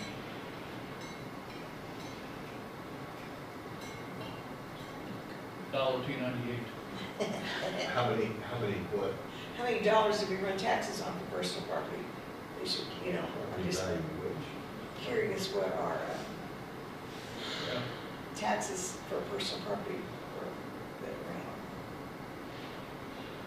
Oh, no, it's good. I think that it will affect us to a certain degree. But I don't know that that amount is going to be, will affect us to any great extent. I think that and here again, we don't have any manufacturing where they're taking machinery off or anything like that. I almost believe that we're really, if that comes to pass, that this county will not see that much of a difference because of the ATVs, the boats. You're gonna lose some on the boats, but the ATVs, UTVs, I don't think you're gonna see much of a change on that, really, tax-wise. Try not too much, because most of them get exempt. Yeah. They put them out for farm use. Yeah, It's very sad. Even the only 2 acres. oh yeah, yeah. But I just don't see it that will affect us, our bottom line that much on that. But you know, in your golf carts, that's part of it. Yeah, I mean, it basically is taking away all the person's property, is the way I look at it. Personal property total tax in 24 was 28,000. That's, I mean, it's not huge, but it isn't. but it is a, it is, I mean, yeah, it is there. And that was on, everything was reported though. Right. We need to, they got a call from Rob Hartwell, and when he met with Senator Marshall, he wants an updated, and he met actually with them. Oh, with Marshall? Yeah. Okay. And he wants, because it's been 3 years, he wants an update on the numbers. I think it's just what percentage of our budget is going and what that number looks like. I talked to Kate a little bit. Part of the update, I would like to throw in additional acres that have come off, and I'd also like to throw in the number of what those facilities that are going to be built will be valued at, Mm-hmm. just so he has an idea. Yeah. But we need to try to work on those numbers to try to figure out today what those updated numbers look like. I'm trying to get Kate down here after the fruit people and see what we Sure. see With what some we're of talking that, about. with some of that, Christie, be information, so total budget, and then how we're dividing that up through court services and road and bridge and law enforcement, all those things. Would that be information that you could work with us on? Okay. Okay. So I told Kate that, I know she's really busy. Yeah, that was, yeah. But yeah, if you want to have her come down and maybe we can go over that and just see how long it's going to take her to get those updated. And I'm in favor of right now, until we get an answer back, to sell her with the core on the backside, because you have other things you need to do first, before that. Do you agree with that? Yeah, I that's do fine. too. I do too. So I think any of that core request, because she said she was working on some of that, I said, I think I would pause that. I'd hold off on that, because you have other things, your evaluation notices you have to take out or get out, Was things Todd like not that. sending a letter? Was Todd gonna send a letter? Well, he Don't didn't, know for sure. he hasn't determined that, but I did some research once I got home, and everything I find, we're not required, because we don't have a treaty, and we're not, they're an independent nation, and independent, and I specifically researched tribal nations, and we're not required. The only agencies that would be required under a CORA, or not CORA, but Freedom of Information Act, would be federal agencies, not state, county, or local incorporated cities. They're not, according to the information I found, but I'm not a lawyer either, so. Yeah. That's kind of where I was at too, so. I think we'll just kind of wait on Todd to give us some direction on that when we come back next week. Yeah, and I'd really like to know now. Oh, I know. I mean, was he available for a phone call? Not now. He's in court right now. He was available for 9:30. And then he's gonna be out? Don't know. Don't know. I'd really like to, instead of waiting another week, know where we see him. Well, I can contact him and see if I can get some, because we're coming in on the 28th. So, see if we can get some information on 28th. Yeah, I'd like to know something on that. So we can get a letter sent out. and Yeah. Be done with it. Yeah, me too. I don't want to, keep pushing it off. I just want to get it done, be done with it. He indicated to you that he He had, said he found some information on it, so he didn't really indicate yes, no, maybe. So we'll just kind of, I'll get a hold of him and have him we can either have a phone call with him and talk to him or whatever on Friday. So we're going to do in our work session. So. Pat? Good How are morning. you? You never did tell me whether it was you or Pat. On your toes. That's why I said he. Okay.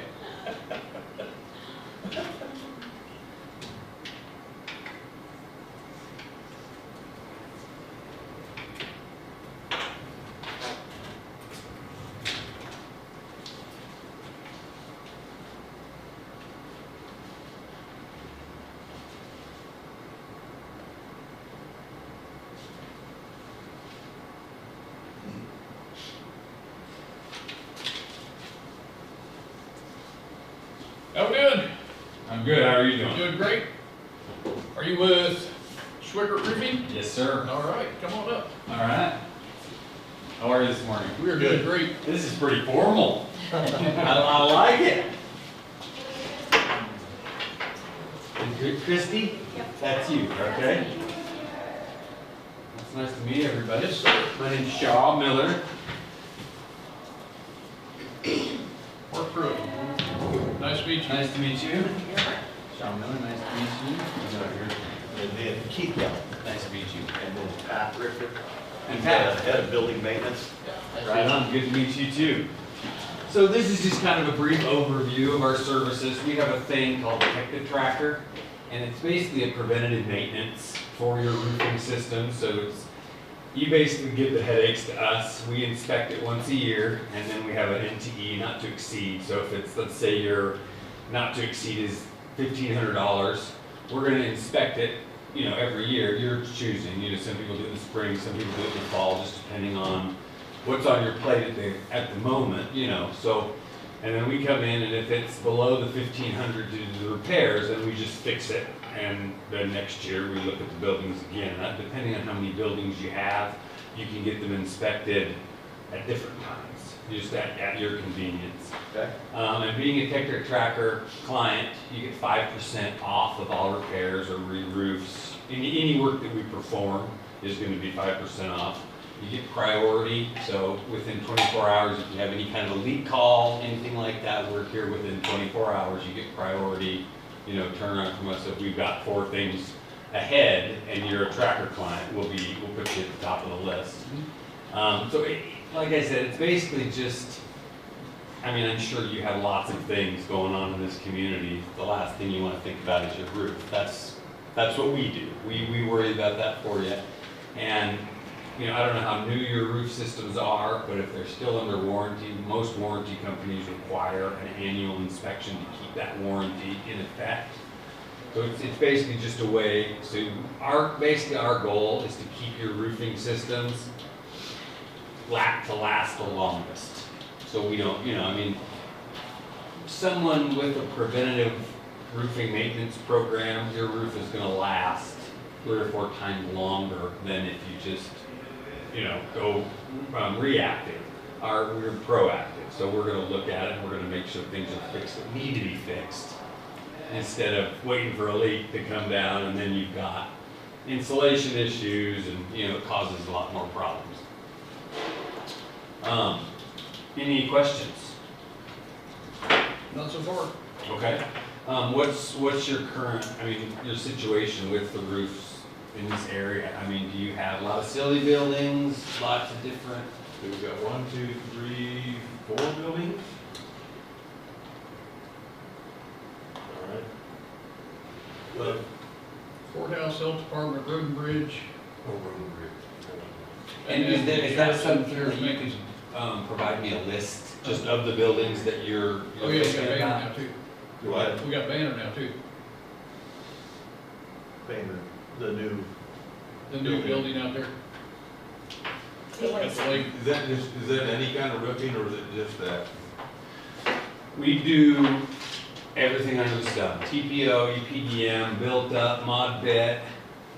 so, I mean, is there 3 buildings down at the yard down here with household hazardous waste, 3 or 4. Then you've got senior citizen, that's 5, courthouse is 6, road and bridge is 7, the jail is 8, and now Banner is 9. Well, you got the sheriff's down here. Sheriff's Maintenance Building. Yeah, I don't think Road and Bridge has, I mean, they just have a metal roof or something. right. So yeah, you're looking at quite a few. Okay, and is that something that you could give me a list of all the places? Because when I've got my roofing superintendent, Tim Tyler, his card's in there. He's gonna basically put the tracker together on all the buildings that you know, were thinking about. And then when I come back with the tracker proposal, it'll be line item on each building. So it's, you know, it's not an all or nothing thing. It's kind of an a la carte thing. So if you were to see, you know, that might need some work, or you want this to get inspected, and maybe there's a building, like you said, it's a metal roof, you maybe not want to add that. You can pick and choose what you want, what you don't want. So yeah, before I leave, I'd like to get a list of that, just so we have it. So I know the courthouse, the 2 sheriff's buildings, the senior center, and Road and Bridge down here was all put in 20. So they're new, they're Yeah. fairly new buildings, okay, I mean, that's good. We like to see new buildings, because we go, you know, we look at lots of different roofs, but we'll go up to a building and it'll need to be re-roofed, or close to re-roofed, and they haven't had it inspected for 4 or 5 years. And even with a new roof, having an inspection is you know, it's a lot better than just kind of letting it go, like I said, being reactive opposed to proactive. Right. So the majority of them have been done in 20. Okay, are there any roof systems that are older than that? Well, just be the road and bridge out here. Okay, and Didn't part of that get done on that new portion? Well, maybe the new building, yeah, their office space. And Oh, well, I thought they did something about the office Oh, space too. that was before me, so. Okay. It would have been in 21, they had, I thought they had it recoated. That's a metal building, but they had several leaks out there. Yeah, I think that's, you have to give Scott on that and talk to him and see I what think they maybe put a coating on it. Yeah, Okay. it was leaking, I don't know, some seams or around some fasteners, and so they either recoated or they may have just spot coated. I don't know, but Scott Kieffaber would know. Well, that's something that when we look at it, we'll be able to decipher exactly what went on. Are you currently having any of your roofing systems inspected and maintained right now? Okay. This one isn't inspected. Does KK come up and do that? And being since 2020, I assume all the roofs are still under warranty. I don't know how long the warranty is on those, is it saying that?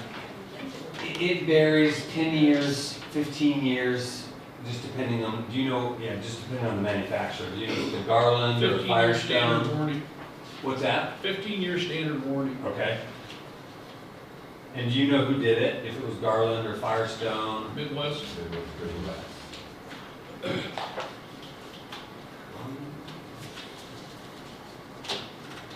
And what the system is it TPO, is it EPDM? It's white vinyl looking stuff. TPO, I yeah. don't know what the TPO, it says, let's see. Install number one density EPS installation, wheel height TPO roof system. Okay, that's great. It's the best to maintain. And it's easy fix. You know, you just get up and weld strips if there are leaks or penetrations. And the majority of it is flat. Do you have any steep slope stuff? Okay. The flattest one would be the senior center. Yeah. I don't know about the shirts, I've never been that far on top of The it. steepest one would probably be Road and Bridge.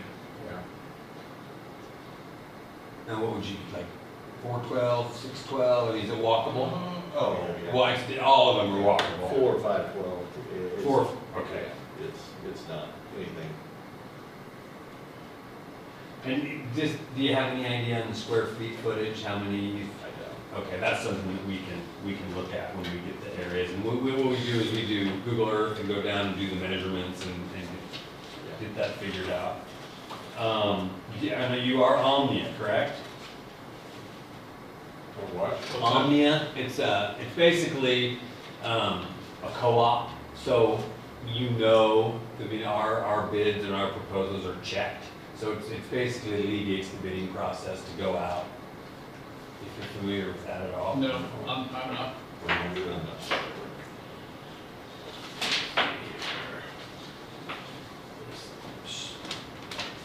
Shannon asked me to bring up Omnia. I'll do a little looking into that, because being part of the city, you should, I don't know, I think that you should be a part of that. It's basically just protects you and protects us from overbidding and from gouging the client. Okay. So we're very controlled, if you would say, on giving people bids and proposals, so we make sure that it's, not more expensive than it should be. Looks like all the sheriff's department down here, those are all pitched roads. Pitched or half pitched, Yeah. inside.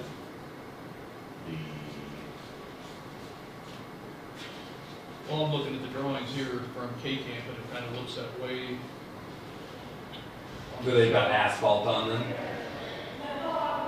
I would say they have metal, here's their metal roof, Okay. that one.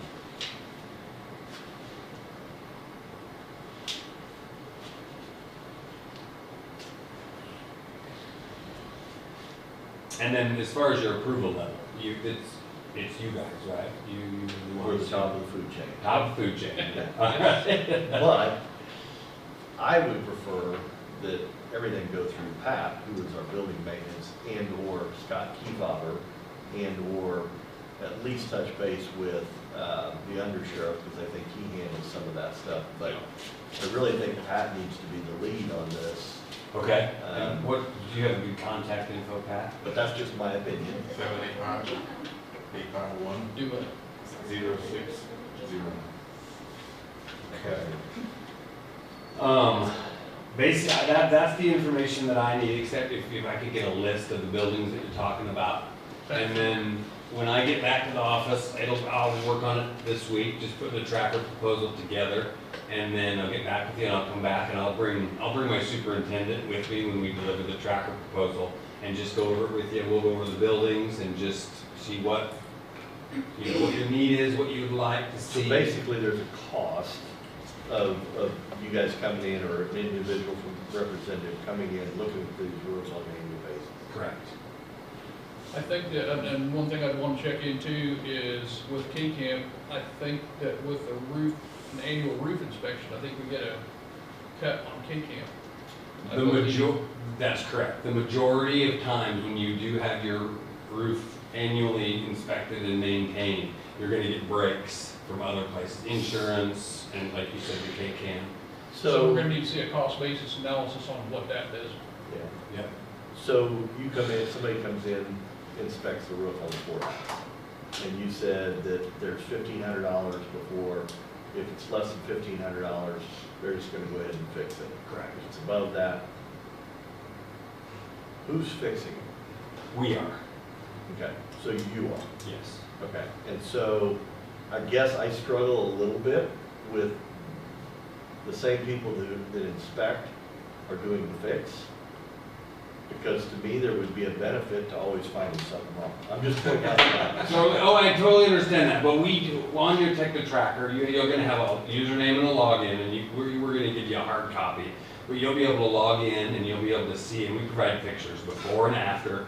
I mean, it's basically something where we're gonna go, and if I got up on this roof today and I found 3 spots, or 3 cuts, or 3 something that needed to be fixed, we would take pictures of it, and before the work is done, whether it be above or below the NTE, we're gonna come back to you and show you our findings, and then you're gonna say, okay, do it, or okay, don't do it, even if it's below the NTE, we're gonna put it by you guys first. Just so you know, like you said, we're not just going up there and saying, oh, that needs fixed.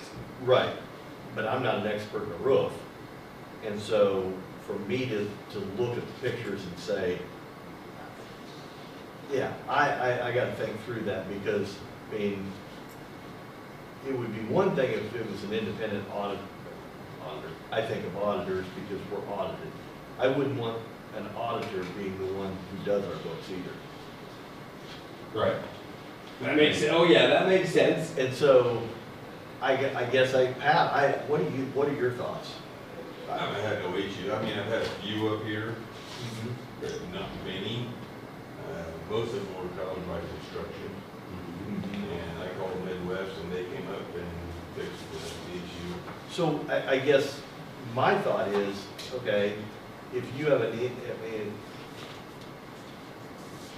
are there independent just inspectors out there who are gonna come in and they're gonna, I mean, short of hiring an engineering firm or architect, whatever kind of firm coming in to inspect the roofs, they're gonna go, here's what we see. You do with it what you want. We have no tie or representation to anybody who fixes roof. I'm just being straight with you. No, absolutely, I appreciate it. I struggle. OSHA, I mean, Yeah. they tell you what the findings are, and then it's. Mhm. But I'm not saying throw the brakes on, I'm just pointing Sure. out to me, Then I mean, And I'm curious too, since the roofs are only 5 years old and there's a 15-year warranty on them, so that anything that you find would come under warranty, so it would go back on Midwest, not on you guys, so. Well, no, but right, I mean, it would go back onto Midwest, but the warranty company, they're going to say, find a roofing company to do it, and we do warranty work, we work with all the manufacturers. So and then we would turn around and we would do the work, and then we would get to the warranty company, and they would reimburse, they would pay us for the work that's done. Okay. Now, that $1,500 per building, Well, no, that depends, I mean, and that's that 1,500 number, that's just kind of what it was just an example. I'm not 100%, my roofing superintendent he would look at it and he would say, and that's per building, correct. So I mean, I work with Douglas County Youth Services, Youth Juvenile Services, and I think their tracker was like $650 annually, and they have $1,000 not to exceed. And it'll never go above the NTE because their roof, I think it's about 10 years old and it's a built up mod bit. So it's a 30-year warranty, so it's gonna last a lot longer. They'll never go over that $1,000. But anytime, whenever we inspect it, we're still gonna, whatever we find, we're still gonna bring it up and, get approval, whether it's below or above. So you have references in the area. Absolutely. Topeka, Douglas County. Most definitely. Yeah, if you want to leave those references with Pat, that would be. And that's something that I will email you, Okay. Pat. Do you have a card, or do you have a? no, I'm not that official. Okay, what's that good email for you? It's custodial at JACOKS. JCOKS. .com. Okay, and I'll get that email to you. We work with Lewisburg, Norborn, Central Heights, Wapena. Now, what are you guys out of? We are at Lawrence. Our corporate office is in Mankato, Minnesota, but we have 4 locations. We've been around since 1906, family owned, and in about 1940 we started roofing. We were a hardware store before that. And then 25 years ago, Schwickerts started Tecta America with a conglomerate, and still decided to stay kind of more family owned. So we've got 3 offices in Mankato, Savage, and St. Peter, and then in Lawrence. But Tecta America has grown to be the largest roofing company in the country. So we're still, kind of small town, family owned, but we have the backing of Tecta. So that's all the insurances and the co-ops and. Right. Yeah, I think what I would like to see, like I say, is a guesstimate of what the cost is gonna be per building. And then I want to turn that around and get a hold of K-Camp and see what What your savings would be. our savings would be to balance, see if it balances out, or, Right. So that's where I want to go first. And our goal is to save you money in the long run. I mean, if it doesn't make sense, then, we wouldn't want you to do something if it didn't make sense for you. But, on the other hand, if you decide that Tecta Tracker is not, maybe the best fit for you, we'd still love to do your maintenance. If you have a leak or you have any issues like that, I mean, the turnaround time is still within a couple days if you have a leak. So, I mean, we treat all of our customers the same. I said that you get priority with Tecta and 5% off of any work that we do. I mean, you're still priority, whether you're not a tracker client or not. But the 5%, that wouldn't be included if you want a tracker client. Okay. Yeah, well, like I say, coordinate with Pat. There's some numbers on there as far as building measurements and everything, drawings and all that K-Camp did, so. Yeah, and Pat, if you just want to reach out to Scott, maybe get the information from Scott and Tim or the undersheriff. But like I said, I think he's handling a lot of that stuff, I mean, on their building, jail. Those drawings are in there, in this packet that Pat has right now, as far as the measurements for the roof. Right, but just bring them up to speed. Yeah, And tell them that they won't do anything, we will make a decision without including them. Sure. Excellent. Any other questions? So, I can't think of anything. You got a bunch more stuff to go over today after the city and all that? state, or county. County. County. So, and we're in Bolton, and we're in Jackson County. But the county seat is in Holton, yeah.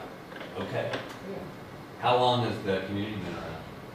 Well, this building is 100 years. 102. Okay, I live in Lawrence, and I want to get out, and I want to find a town like. Yeah, this building was I originally. love built these old towns, 21, 22, 21, 20. and it'll last another 100 years probably. I mean, they used to build That's our goal. the right way, That's our goal. You bet. I will get that list. Do you have a list of the? I'll go get them. We'll Perfect. write them down. Okay. All right, thank you very much. Hey, absolutely, very nice to meet you, Nice to meet you too, and sir. we'll definitely be in touch. Appreciate the information. Hey, absolutely, appreciate it, yeah, absolutely. Put faces in. Yeah, absolutely, thank you.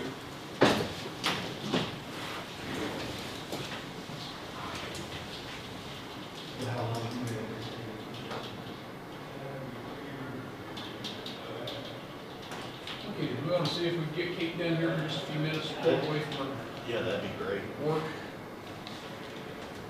I'll let her yell at you.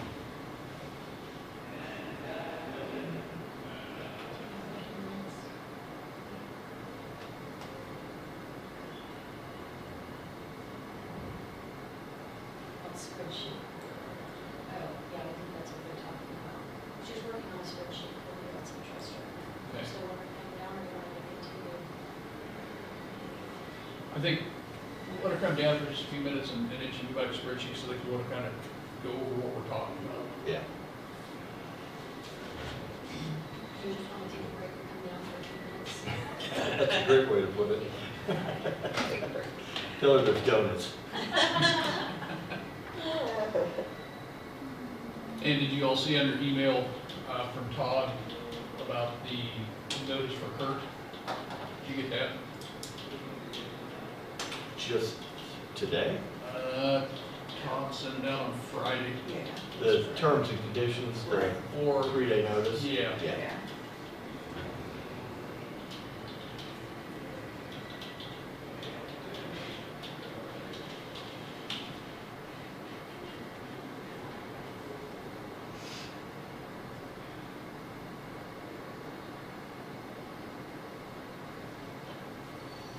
Boy, that was quick.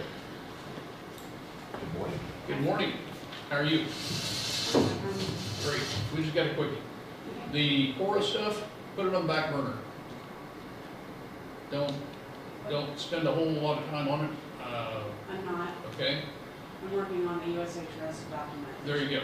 That's kind of where we're going on that. That's the more important thing right now rather than Cora. Cora is. a moot Yeah, I'm not point gonna as far touch as that that's until I'm told that I Yep. need to. Yep, perfect. How's the interest land looking? More or less? I haven't done the summary yet. I'm still going from tab to tab, so Okay. that's, I've got each taxing unit, delineated. So I'm working on each taxing unit and then I'll do the summary on it, so. Okay. Sounds good. All right. I'm That at was 177 basically, now. we wanted to make sure that was a priority rather than the core. You're 177 of 210. 210. Okay. Well, that's the taxing unit, so. Got 8 or so. I know you're busy. I All right. appreciate you working on Is that, this. is But, that, Yeah, that was it? that was it. That's all we I'll wanted. have it done today, Okay, if you guys are gonna be here we're after gonna be here on lunch. Friday. So, So you gonna be here after lunch, or are you heading out here? oh, God, if you're gonna have it done by lunch, when. but we've still got to work on the other portion of this. Yeah, So, no, you go ahead and go back to work and, if we're gonna leave before, we'll let you know and we'll talk to you on Friday, okay? and Yes. yeah, it is. Time flies when you're having fun. And have a donut. Huh? Have a donut.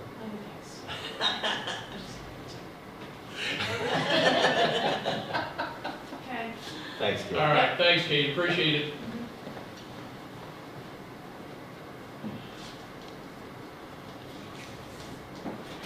All right, so other than that, for Rob, what's he wanting again? So he is wanting updated information that Kate's working on. Basically just additional acres that have been put into USA Trust. Right. The other thing is what this year's budget is and what percentage or what numbers are going out, what we're allocating for, sheriff, all those different agencies, but what Percentage percentage. is actually being used for that, okay? Yeah. And that's gonna be a rough guesstimate too, I mean, Based on how we did that, do you remember when we did that 3 years ago? Sure she did, she's Yeah. slumped since then. Yeah. Because we were at, what, around 30%? Is what I Yeah. think? Yeah. And it had to be over 20% to. Right. That was the goal, was basically in the legislation, they had to pick, okay, is it 1% or 20%? And a good number they felt like was, if you're using 20% of your overall budget for something that you're not getting taxes off of. I mean, just between law enforcement and court services. Yeah. So if you just had a copy of the budget, I mean, That's what I was gonna lean on you a little bit I would for. say, I would think that maybe, Do you wanna grab a copy of it and let's just kinda dive through it and see what we can come up with? And at one time, I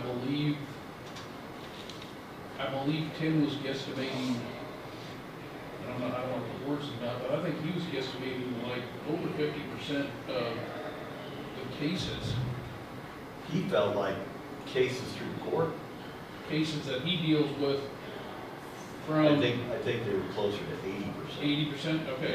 Yeah. So- We need to kind of maybe pin him down on that and then maybe see what Amy says from, I'll call Tim real From the quick court. and just touch base with him while she's looking for that.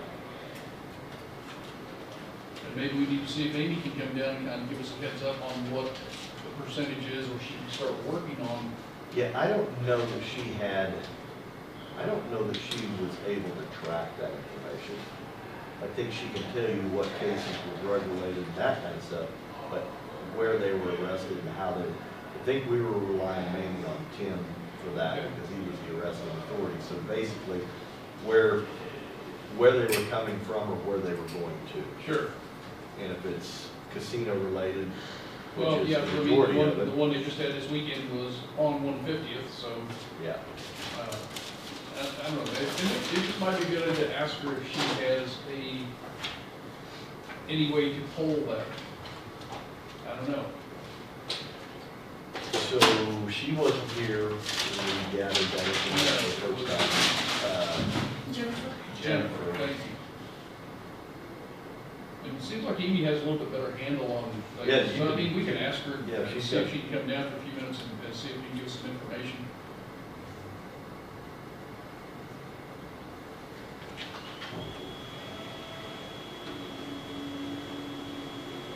Pretty colorful, aren't they?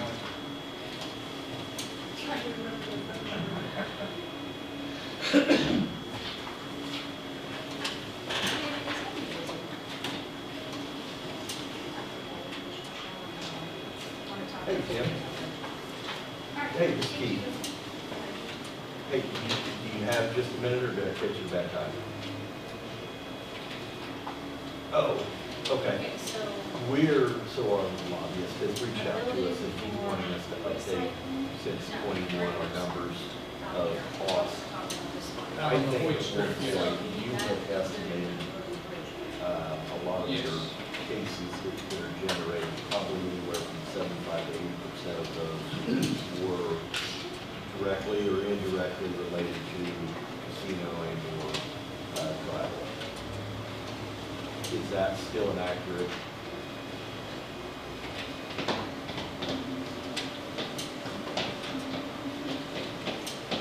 Yes. Yeah.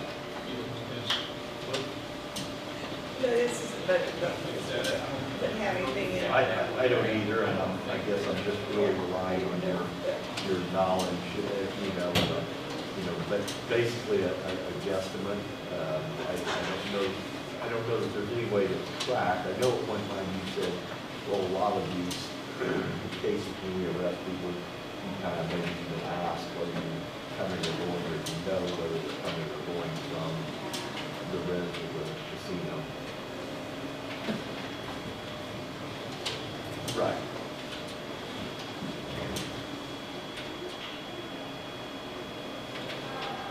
Right. Right.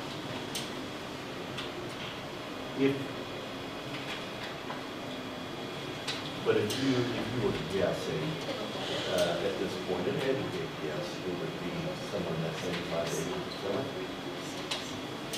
Okay, all right, that's really all I'm needing. Robert's called and said that, because of 15 years, they want to just look at the updated numbers, so case for the additional claims for taking off tax roll, what the values are, casino, the golf course. I might have nothing. That type of thing. I might have nothing. Just so we can give them some updated numbers. I think once the legislation is introduced, or if it gets passed. So we know what he said last time. We're gonna have to come down, we're gonna have to, try to, come up on our side, at least, language wise, what that value of, Which probably all look the at you. buildings, all of it, so that, I guess, more accurate check, so I'll go with that number, I'll go with 75 on that.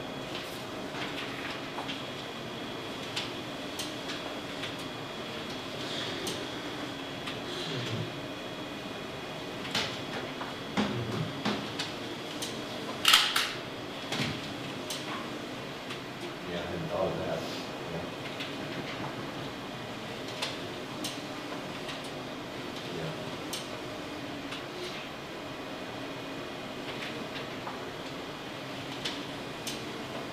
Yeah. Right. Yeah.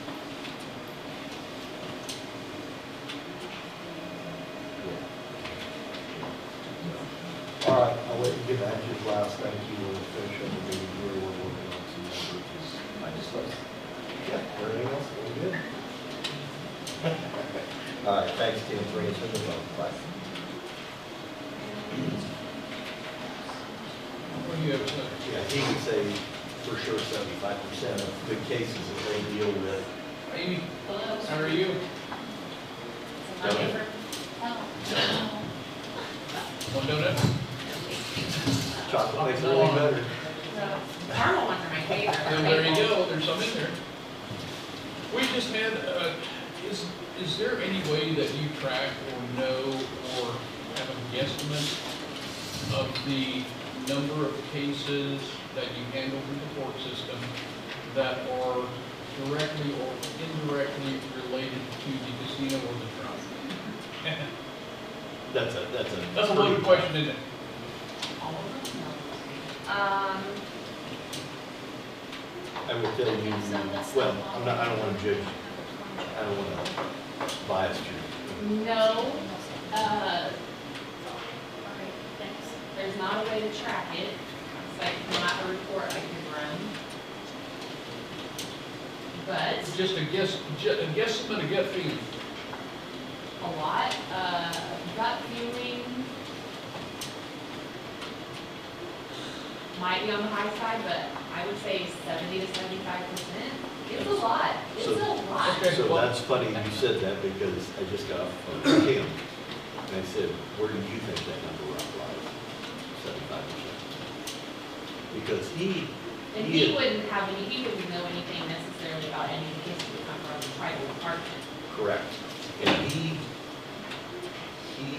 asked his deputies, hey, where are you coming from or where are you going to? And he said the majority is to or from the casino. Judge Campbell asks almost everyone that, or he'll say, what were you doing in Jackson County? Because a lot of people live in Shawnee County or Yep. Nebraska, or, Sure. and he'll say, what were you doing in Jackson County? Okay. And the reason we're asking is because, our lobbyists are asking us for an update from what was sent 3 years ago. So we're working on valuations of the casino, the golf course, what the Gaia, the new manufacturer, is going to be, the truck stop, the shopping center, all those things, we're going to put a value on those, then add in what properties have been taken off the tax roll since 21 or 22 when we did the first one, and just try to get those numbers updated. At some point, if this legislation gets passed, I think we're going to have to get down to some numbers a little tighter. It may be just you maybe signing something that says, based on my experience, here's what I see, just so that they don't think we're pulling stuff out of the air. I know Tim is more willing to do that type of thing, but really is coming up with the value in what tax dollars. We want, if the casino's valued $100 million plus, if you owned it, you would be paying property tax on that. We want the same thing reimbursed. So that's what we're trying to update. So you confirmed what we thought. Yeah, that, like I said, that'd be my guess. Judge Campbell would be another good person to ask, Yeah. because. Yeah, we may get him And here too at Bethany some point. or Amy, Yeah. Yeah, we need to touch base with them too. see what they think, but that's where I would put it. Yep, all right, You sounds good. confirmed what we were thinking, so I appreciate that. All right, Thank you. gosh, they scared me up there, it's like the commissioners want to see regarding the budget, and I was like, did I miss this? You can still take that donut with you. Working on it. No, you're good, you're good. All right, All right. sounds good, thank you Thank for the you. offer, but I'm gonna pass. Okay. All right, appreciate it. Thanks, guys. Yeah. So 10 to 75%. What do you think of the roofing company? The roofing outfit? I'm not in agreement with you if you're actually inspecting and finding fault to do it. But I do remember in sitting through some of the things from Kansas Association of Counties that they talk about how, a good roofing inspection and you get a cut from K-Camp. Sure. So I would really want to, like I say, see how much of a savings we would have through K-Camp if we had a regular, either annual or biannual roofing inspection of all the roofs of the county. And if we're paying out a little bit, but I'm getting back an insurance premium cuts, I'm perfectly satisfied with that, even if it's a wash. But do you think there's anybody locally around that does that? I don't know. I mean, That's what we need, that's what you kind of need the to only find thing out. somebody would come back with is, I don't know, Yeah, I mean, Midwest or whatever, then you're doing the same thing. They're looking and, finding fault, and they're saying, hey, we can fix this. So I don't know. I always struggle with the inspectors, the guy that's gonna fix it. Yeah, I agree 100%. I agree. Because if I'm a good inspector, I'll always find something wrong. Sure. I say that, that's what I have John Deere do when they inspect my baler. Yeah. Oh, yeah. I do that too. well, my insurance, when we had the roofer case, insurance, Here's two, not very. I'd like a roofer come out and inspect it. Yeah. Roofer did it. Yeah. So, let's see.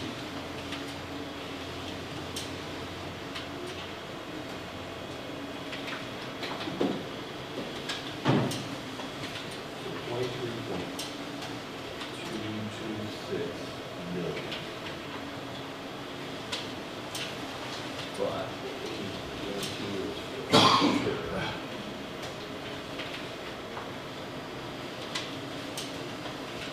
So what did you send them back earlier, like 2-3 years ago? it was, it was what we paid, what our annual budget was, but then we broke it down. That's what I was looking for, is the sheriff's department, what we were spending out of there. And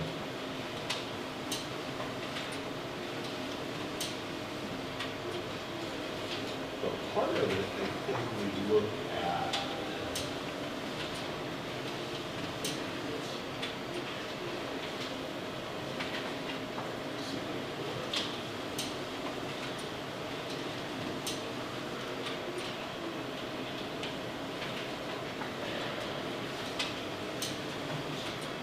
I just emailed you the budget because I don't think I can get another map. Okay. You are good. There's consistent library. Yep, no problem. And I don't know why, because I think I have one. Just got it.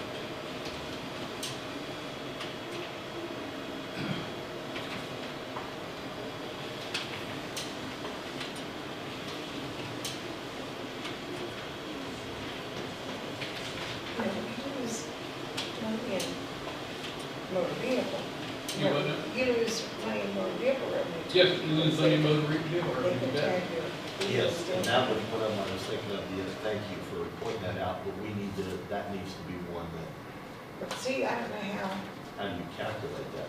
yeah, I've never been able to figure out how to track that. Only Yeah, when you- because they do not, if Tim goes to look one of those up, they are not in any database that he has access to. No, they are. They're I was told they NCIC. weren't. NCIC? Nah, I was told they were not. I do.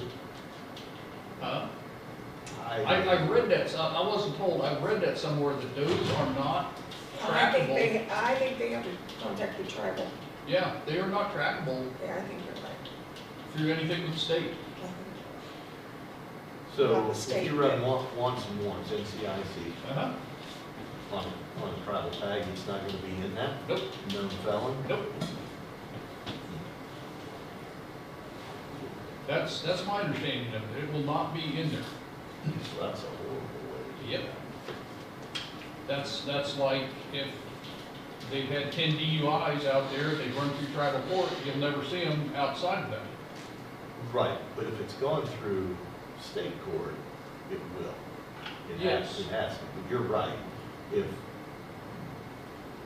our sheriff arrests them, it's gonna go through, it's gonna be a. But if you run the tag, you're not gonna come back to those 10 that have been run through tribal court. Would be associated with that tag though. If I pull over Prairie Band 123, If you do, but if That's it's what I'm gone saying. through tribal court, it no, will no, not. I get that. I get the whole tribal court thing. What I'm saying is, if Tim pulls somebody over with a tribal tag, now there's going to be a track record that tag is Yes. connected to this speeding ticket. But what I'm saying is, so you never know that they've got 10 DUIs. You may not know the true history Yes. of the individual Yes. associated with that, but Yes. you'll know any state. Any state or county, yeah. Yeah.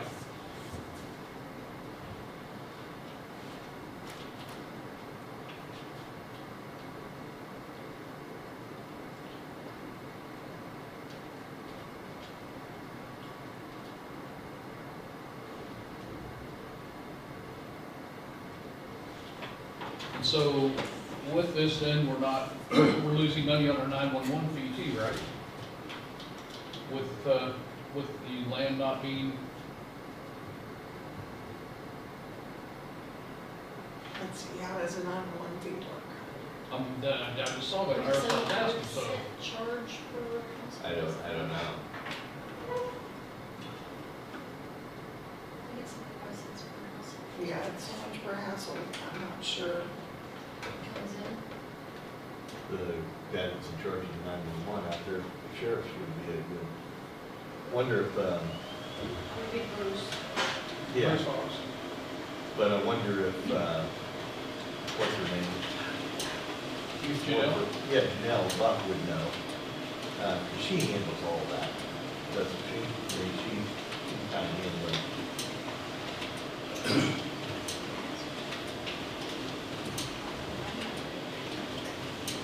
So that money just gets wired in.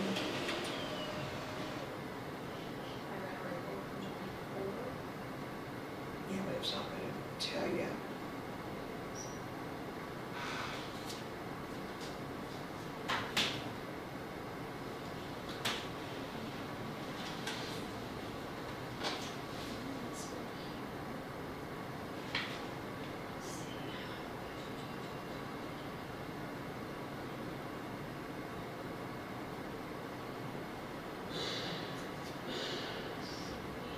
You should have a sheet on Well, I see it on page 11, I believe is where it is.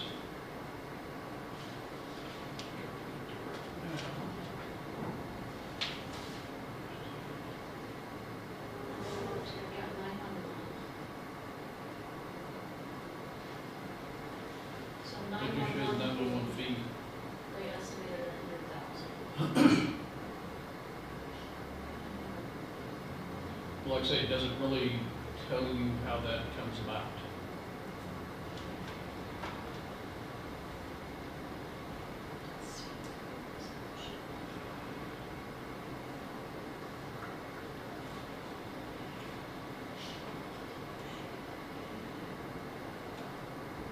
That's been here forever, so that would have been probably in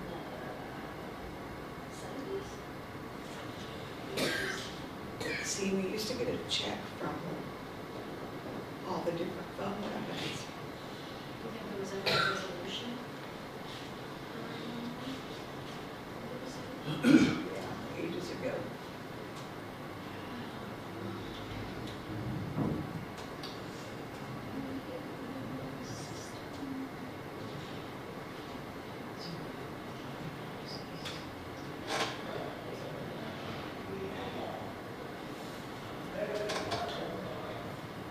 This is just saying that 75 cents per month.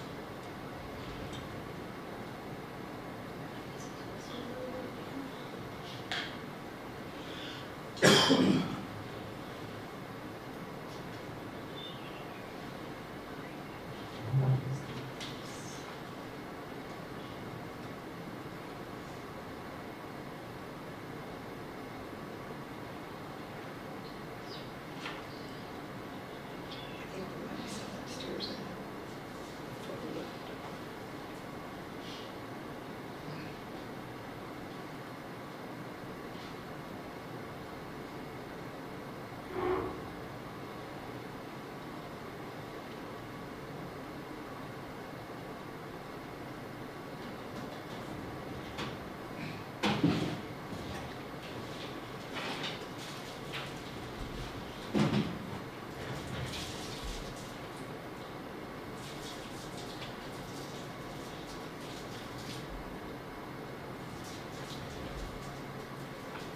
The only thing I could find in resolutions in here was the 75 cents.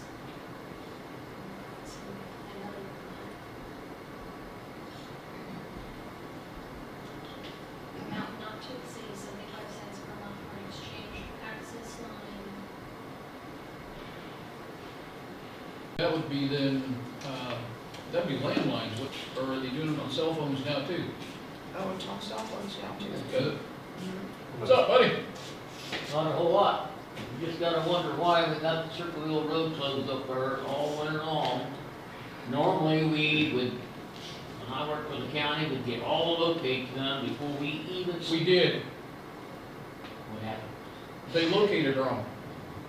And we stopped digging when we found the line. And the locate was like 6 feet off. We had to get our attorney involved, they wouldn't come out.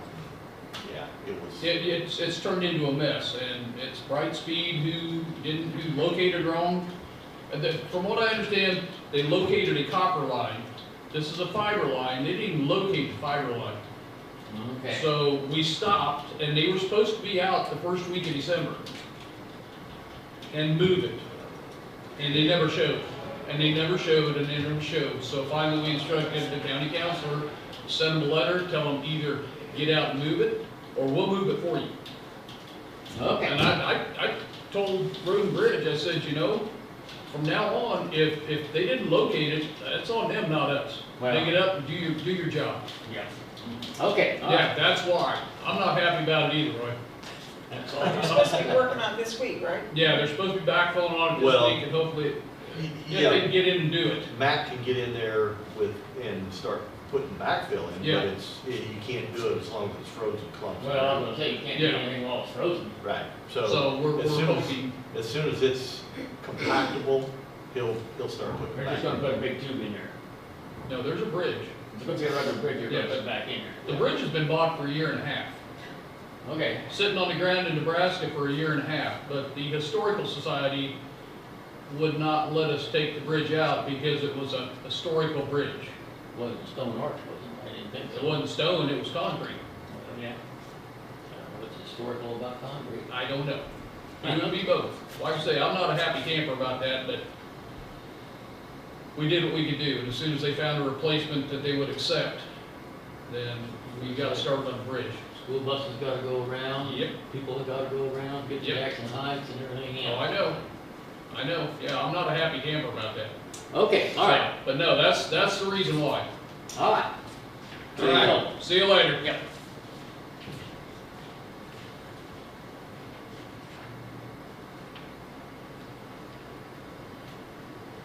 So the 75 cents per line is on cell phones also?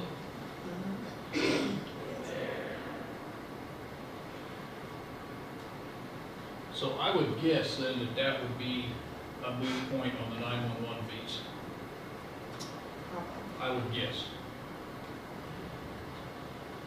I'm trying to look up, it doesn't always say anything. But if it's on every, if it was on every exchange, and it's on cell phones also, Assume it's Yeah, because Then when it's on when every- it started, you know, we didn't have the cell phones, it was the landlines, and we got. Is that ready? Did you print? I'm gonna print. Or actually it changed, and then, yeah, went to cell phones too, I know that. okay, so I would say 911 is kind of a moot point then. Yeah, it probably is.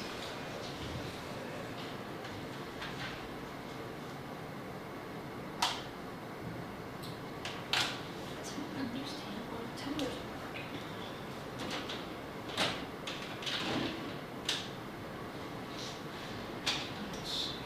Well, let's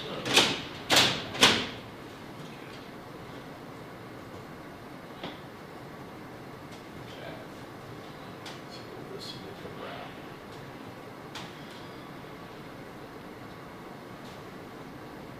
I can't, when I go to print, this way.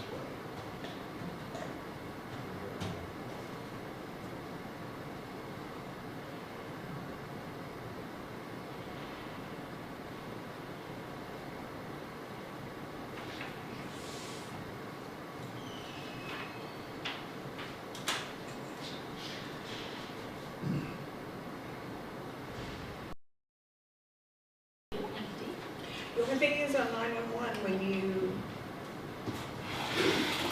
when you go to apps, you have to go get a 911 address. How about this? I'm gonna forward this whole email. You don't have any computer though, do you? Oh, no, and I didn't bring it. Okay. Do you want to try to print one more time, kind of shut it up, see if that helps? Okay. Oh, that's gonna kill me. And they wouldn't have a 911 address. Ready? Yep.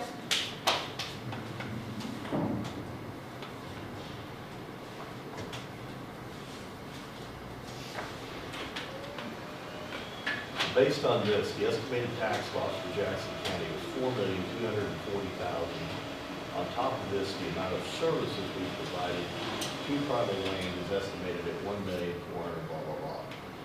With a total budget at that time of $18,000,004, the tax loss provided combined equals $5,680,000. This amount would impact 31% of the fiscal posture is zero compensation. So this was a one-pager that we put together with Rob. Mark together on my computer. Okay. So what'd you send before? Okay. So this was what he took in when he met, basically, it's giving all the information in one page or less. I got you. Now, how we arrived at that, the top number would have been through Kate, and then the second number would be what we derived from Tim's budget, road and bridge, court services, for a total of 5,600. So if we can update that, and maybe, I don't know, Christie, you tell me, between the budget then, which was $18,000,004, and what our budget is today, do you think the percentage difference between those two numbers, we could just increase these by that same percentage? Or is that fair enough. You know what I mean? So, like, it's gone up 8%, our budget's gone up 8% over the last 3 I years. would think you could, I mean, I never thought that would. Thoughts, Linda? Yeah, it sounds right to me, you know, from the sheriff. So maybe we just do that instead of, because again, if this legislation gets passed, then they're gonna wanna sit down with us and they're gonna wanna get an exact number. These numbers are probably gonna be different, higher, probably on the higher side because we're gonna have the opportunity to value buildings that now we are not allowed to go into. And we'll be able to value them at a truer rating at, what is it, 12.5% of commercial property? And that's what it would be. So I think they're just wanting to know what our budget really has gone up over the last few years. And we can put in there that in conversation with Tim, our sheriff, and in conversation with Amy, the head of our court services, they believe that number of cases is 75% directly or indirectly related to tribal activity. And I was just looking up here, as far as valuation numbers, the Kansas Star Casino down in Mulvane, that was valued at $109 million, is what that was valued at. It's about that big compared to ours. Compared to ours, yeah. But it just showed the Kansas Star Casino, it did not show the hotel. I've been trying to see if I can dig some numbers out on the Hampton Inn Suites that's associated with that, but I can't quite bring it in together. I bet, I would guessing that facility with the RV park, the hotel, the convention center, is probably in that 250 to 300 million range. Oh, yeah. Then the golf course is probably in that 50. Then you factor in what Gaia. Yeah, truck and stop. the new things that are gonna go in that are off the reservation, yeah. Yep.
And this was done when? What year? This was done, 3/16 of 23 was when I got the email. Okay.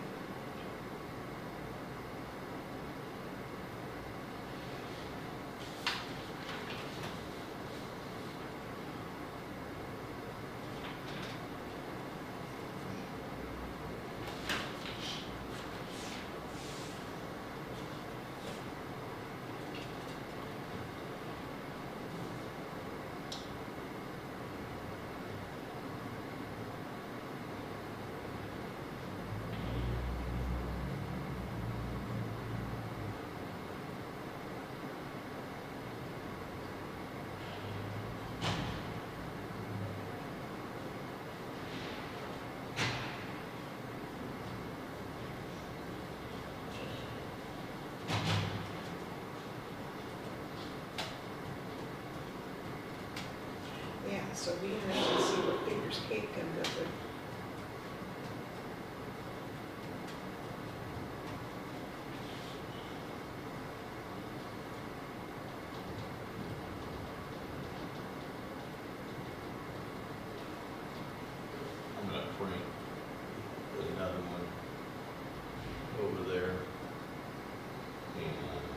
this is one that Lee updated red line. I think it's actually worded a little better.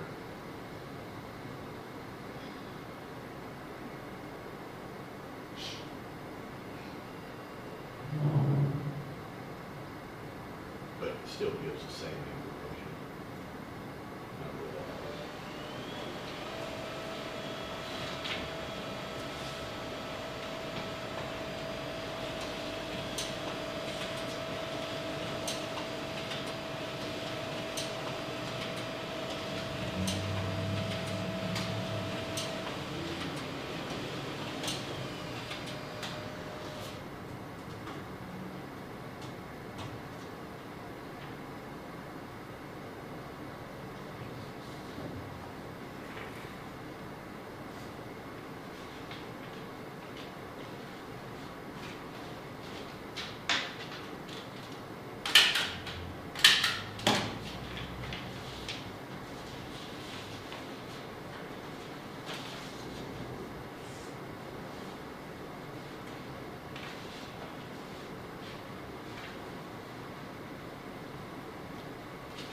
that year's budget was $4,800,000 some change.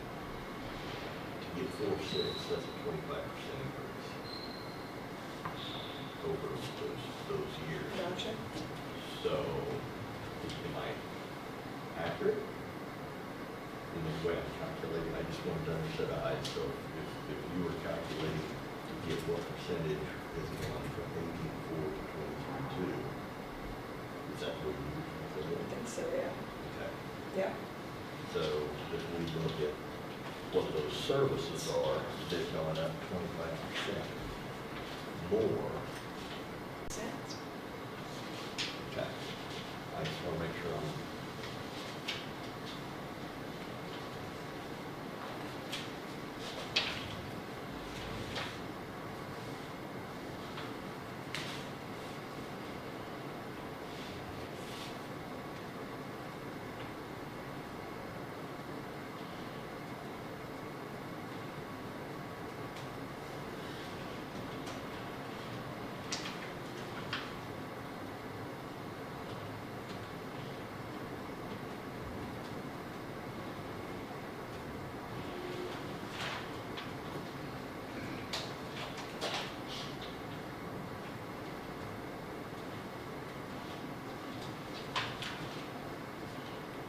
You know, those are all tax dollars you lose interest on too. I mean, you know, any of it.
This number is estimated for tribal services, okay? That's it. 26%, So I think we would update this number with that, and then see what Kate comes back with on that number. And thoughts? Yeah, I think that would make sense. At this point, I don't want to have to actually dig through everything and try to figure this out. I think that's a pretty close number based on what we had done. Again, if legislation is passed, then we're going to have to do something. Well, I'm sure we'll have to look at the algorithm. Okay, so I think, Mark, you tell me if we have, so basically what I did was I took the difference between the budget 3 years ago and the budget now, it's about 26%. I applied that 26% to that number on your page of services provided to tribal lands and estimated services of 1.4 million. Okay? Increased it by 26%, which is another 375,000. So if we have Christie put together just our letterhead, these numbers, the 26% increase in budget, the 26% increase, and then we'll forward that on to Rob. Yeah, And then I think that'd be, Kate gets done together. and then whatever Kate comes up with, yeah, okay? Makes sense. Okay. I feel bad for Kate. Yeah, I know she's small. She's in the middle of evaluation, Yeah. and I called her on Friday and said, hey, look at this. Well, that's what I wanted to make sure she put that core request on the back burner. We'll worry about that later. Okay. We've already answered them, so. All right.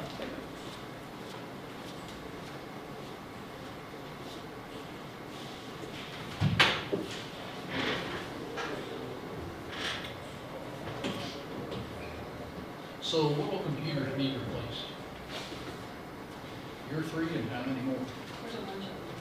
I think there's some in the treasurer's office, because I remember Like looking, 5. I was gonna say, that there were some, I think some of them needed replaced last year, and I didn't do it, we just waited.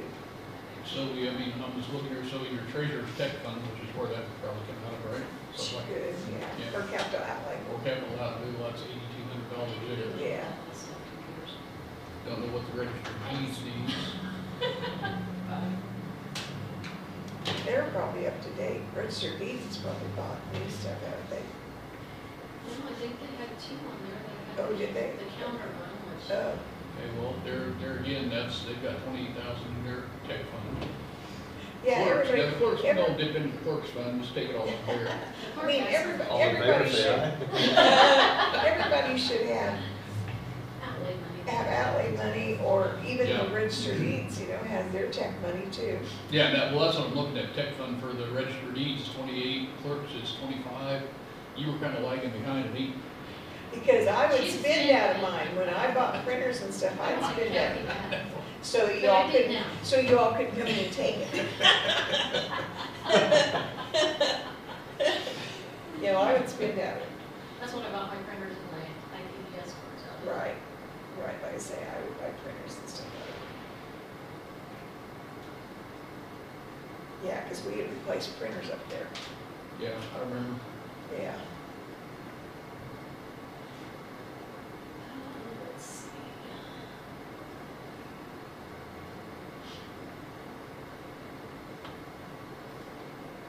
So now, when you order computers, will you go through They them? were going to put together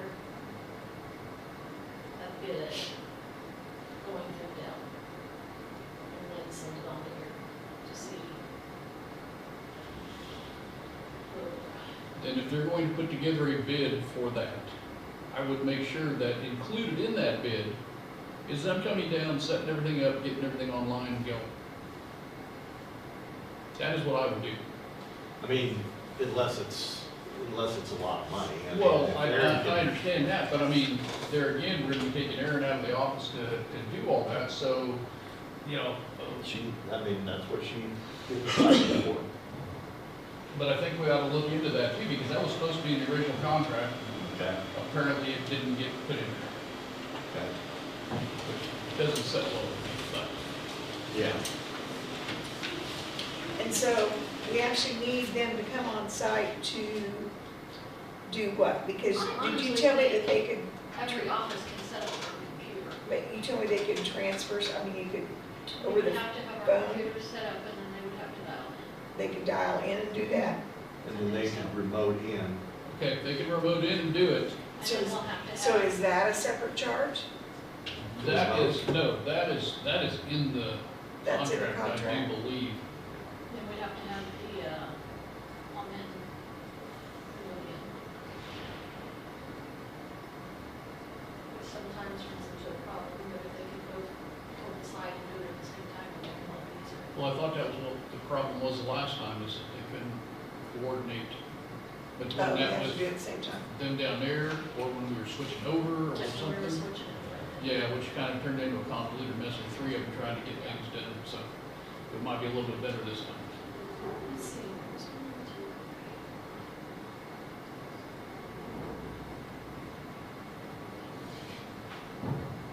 So with the UTVs, watercrafts, airplanes, all that good stuff coming off, supposedly, I don't think it's passed yet, but from what I've understood, it's a pretty good chance it will. That's for 26, right? Okay.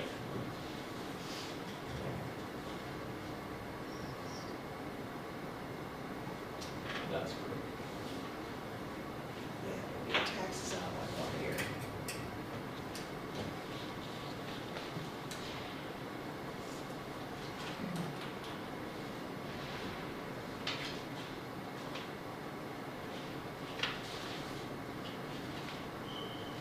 They never made any mention in the legislative forum about any of the taxes that were used to support LBDRF There wasn't. being removed. there wasn't any mention of that. They're not gonna bring that up. Well, they're not, they might not bring it up, but I pushed for that in the Kansas Association of Counties legislative platform, that I got it. if we ain't got them, then they need to get rid of them. I got it.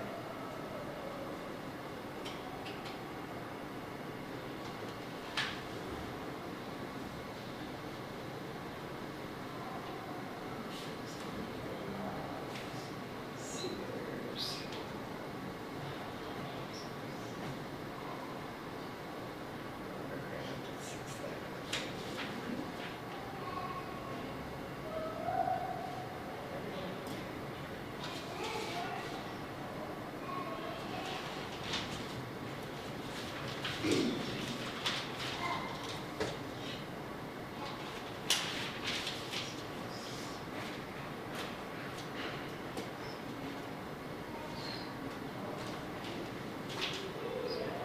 About 30. 30?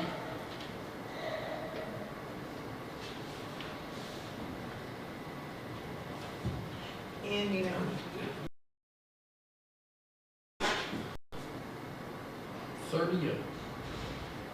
computers need replaced, really?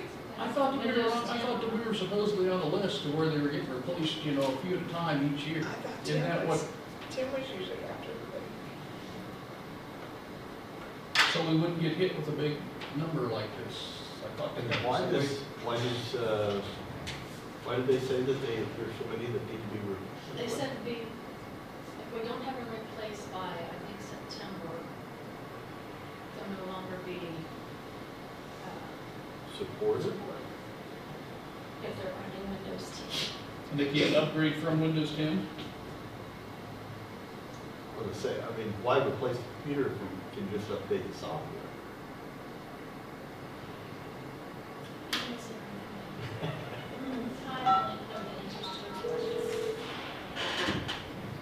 She's the one that had the meeting, so I'll talk to her.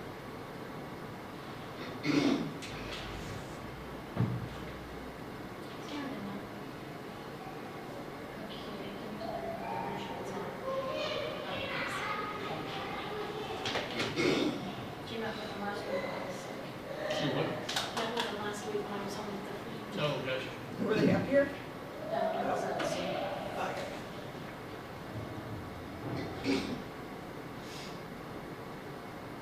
Have they actually ever came up here? Not to my knowledge. I met with them over Zoom, and that's the one I met with. Had Tim ever actually met with them? Just over there? I think just over. Okay. So I'm a little disappointed because that was one of the big things that I thought that we had said we wanted was on-site, and he said, oh, you can be here in 45 minutes. Really? I do remember having that conversation. Oh my gosh.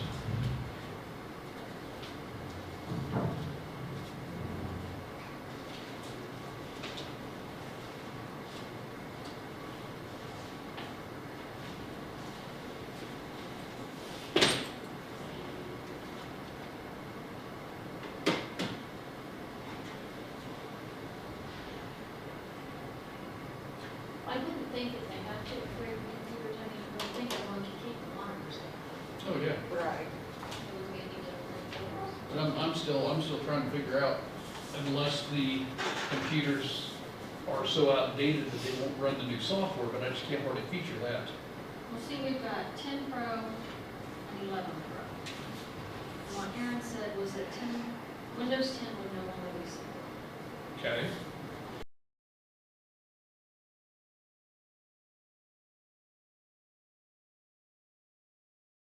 You, Lisa, Shannon, Charlie. Just a Windows 10 device can be upgraded to Windows 11 meets following criteria. The device is currently running a supported version of Windows 10, which all boards should be. Sarah, Shannon, Jamie, Lisa. Let's see, Tim always told us we needed to replace them after, what, was it 5 years? Well, yeah, I mean, they I know where you're coming from, and it makes sense to me till they crashed, but as long as they're backed up, I run until they crash. I know. I don't, But we just don't Well- want them to crash at I don't know if As I'd long run as them they up can, and crash. as long as they can be updated, I mean, you don't want to crash. but you know what I'm saying. I think there's a lifespan of a hardware device. I think that's And I different. think that's what he was getting at, I'm not sure, but he had it. Because sometimes I didn't think we probably needed to replace them, but we did, because These that are was. 6, 7. Yeah, after October 14, 2025, Microsoft will no longer provide free software updates from Windows Update, technical assistance, or security fixes for Windows 10. Your PC will still work, but we recommend moving to Windows 11. Okay. Which sometimes is not fun. But some, and there are, and I will agree that sometimes an older PC will, due to hardware that they have in them, will not support an upgrade to the next step. You know, there'll be so many that it will do, and they will not support the upgrade to the next step, mainly due to memory size, things like that, that you have in the machine. And I figure the 2 in my office are at least 7 years old probably. Because it was Kathy and Tara, and even Sally, me and Sally were like the last. No, Tara and Kathy were the last one, so we and Sally, totally missed. So we might just be looking at software updates rather than whole machine replace outs. But if you have machines that are 8 years old in your office, then those are the ones that probably should be Right. looked at being replaced. Like I say, I think Tim kept saying, oh, it's 5 years. And to me, 5 years is a little iffy. True. Which you can probably tell, I mean, you know, we had one of Shannon's computer. It, you know, when they're having problems, you can tell sometimes that, Oh, okay. yeah. Like I said, if those are, Those you two know, need 7 to 8 years old, Right. then yeah, I would look at replacing those. But every 5 years to me is a little bit too much. Well, sometimes all of a sudden, you know, something like the latches, Yeah. or they might get in there, or Yeah. something Step out for a few minutes. Be right back.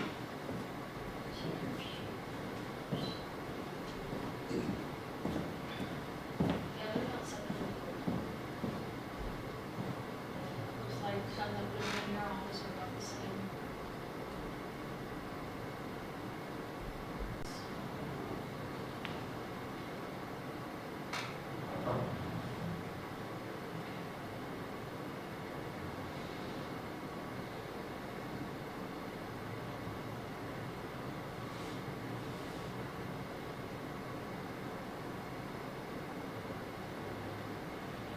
So no Tim did a, I don't even do a spreadsheet of what ones were gonna be. See, I thought I had one upstairs, you know. Do you have a Oh, spreadsheet? I thought so. Well, I'm pretty sure because Lisa's the one who had that spreadsheet. And I remember just going over it, and I remember, because I had said the one at my desk needed it, but I'm like, I'm gonna be leaving, you just as well wait Right. until I'm gone and put your new one here. But I think she had a spreadsheet in a drawer up there.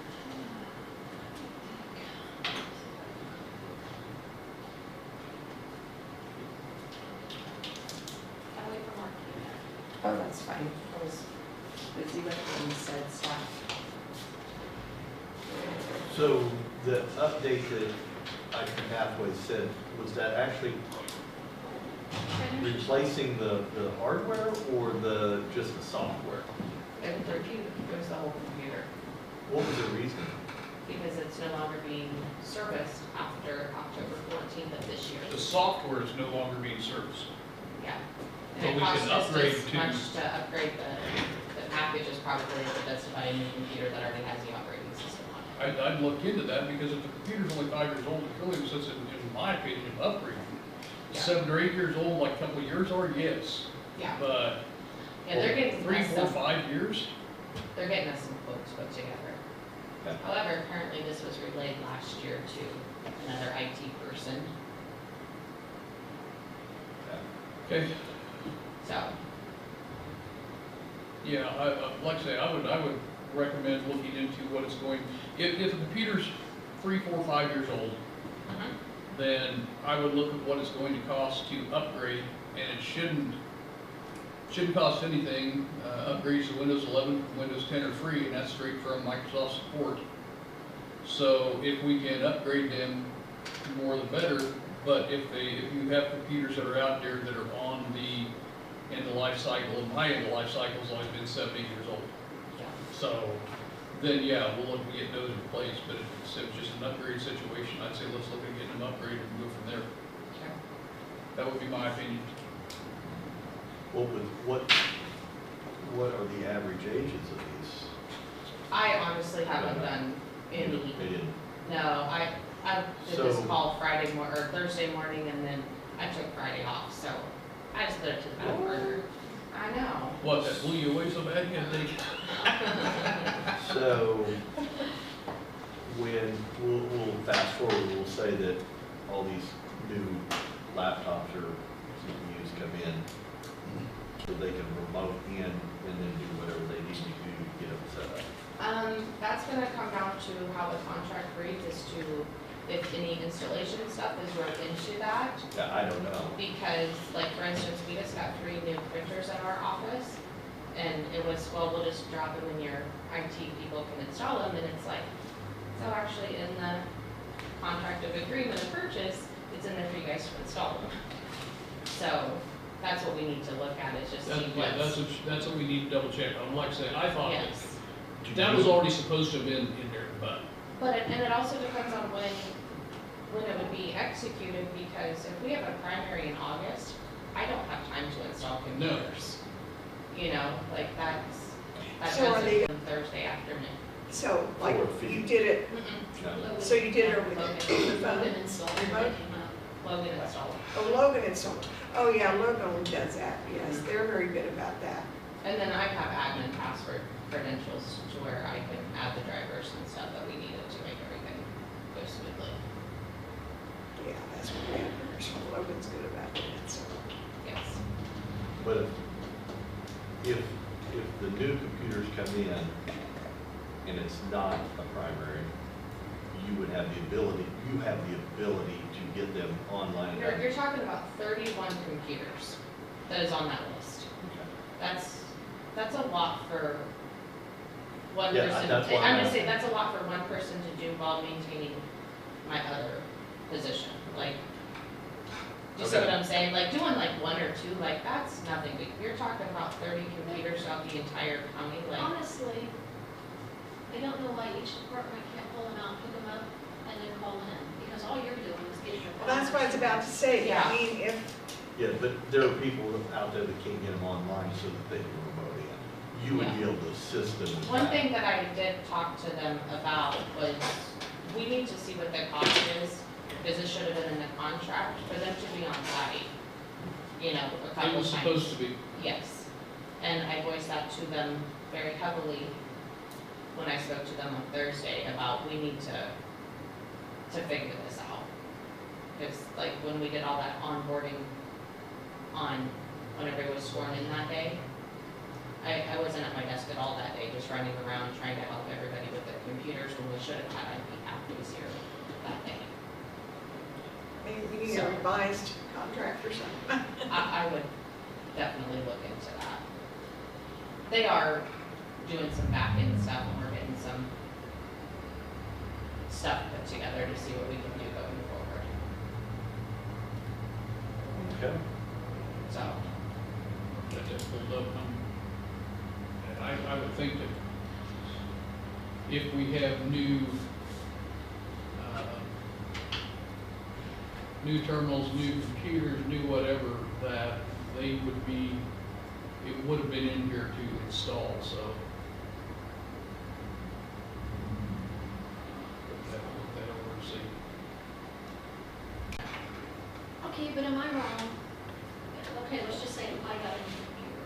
I go in, I set up my hard drive, which basically is gonna be what we have, because no one's gonna be monitors.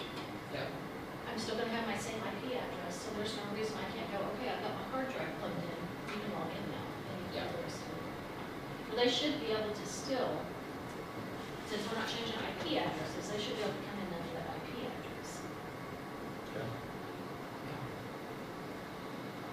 So, really, I mean, there's surely somebody in each office that can kind of, you know, if you walk them, guide them through one, that they should be able to take care of the other ones. One would, yes. Yeah, I mean, you know, would think. The only problem I see with that is consistency and making sure that things are being set up consistently.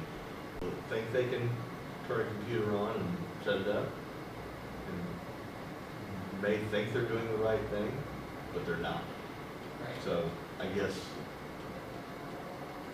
the security portion of things, yeah, if IP pathways could come in and then get remoted in somehow, that would be great. Yeah.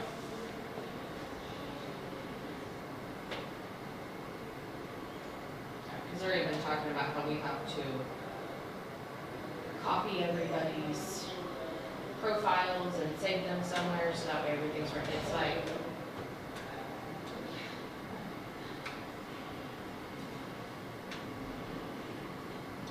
just doing 31 Maybe we need computers is going to revised be a copy. full-time job. Yeah. And like, that's just not, that's a lot. Okay, so when did they think they had the estimate back and break it down? I didn't, they're planning it to come out here pretty soon, so I'm imagining they'll be presenting it to us then, so. Okay. So they're actually gonna come out then. Well, I would think if they're looking at doing, if they're trying to sell us 30 computers, that somebody would come out and talk face to face and not. Well, so they are getting us a quote for depth. They aren't selling it. Like, it's not a Right. markup situation. Well, I understand that, but And- they'll get a pretty healthy discount for 30 computers through Dell. Yeah. They're But- gonna kickback. Yeah. I can tell you it is, the number that, I think he shot off like 1,500 a computer or something. It was something minor compared to what we paid Networks Plus for. Is that right? Because I looked back to see what we paid for Christie's and it was like, that was like $700-800 cheaper than what we paid Networks Plus for. And are those a laptop or are those a box, desktop, or? Depends on the needs of the individual. Like me, I don't need a docking station with a laptop, but because I can't do my job outside of the office, so there's absolutely no reason Right. for me to have one, Right. you know? So, that's my opinion on it. Like even the treasurer's office, you can't do any of that stuff outside the office, so there's no reason for them to have docking stations. No, we just ended up with them and didn't ask for it. Yes. Yeah.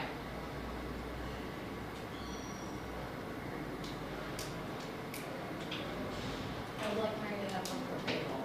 just Which in makes case sense, sure. We're gonna have bad weather or something, she didn't want to Yeah.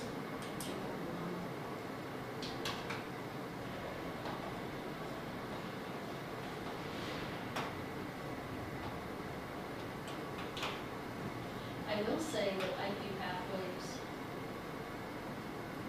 data is a lot nicer than Networks Plus. It's way easier to get in. I have to get trouble when I take my computer home to get on. Oh, that's Networks good. Plus, I have to keep calling and I'm like, well, it's your internet. No, it's not. This one just logs me right in.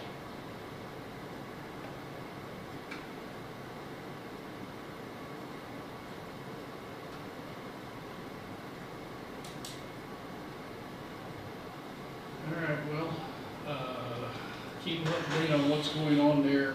And like I said, 30 a shot, it wasn't supposed to be like that. It was just supposed to be, Yeah, it's because of the operating systems. well, I understand that, but if the machines that we have right now will not handle the operating system, okay, fine, I can understand, but I can't imagine 30 of them Yeah. right off the bat that says, well, it won't handle Windows 11.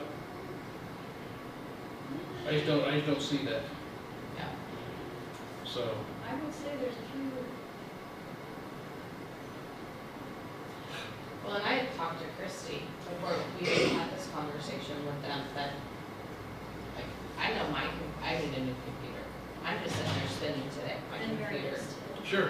Yeah, they kicked my printer off today, and yeah, it's been, Well, and as Chrissy's saying, yours and Mary's are, 7, 8 years old. 7, 8 years old is about, the lifeline, the lifetime that I used to go off.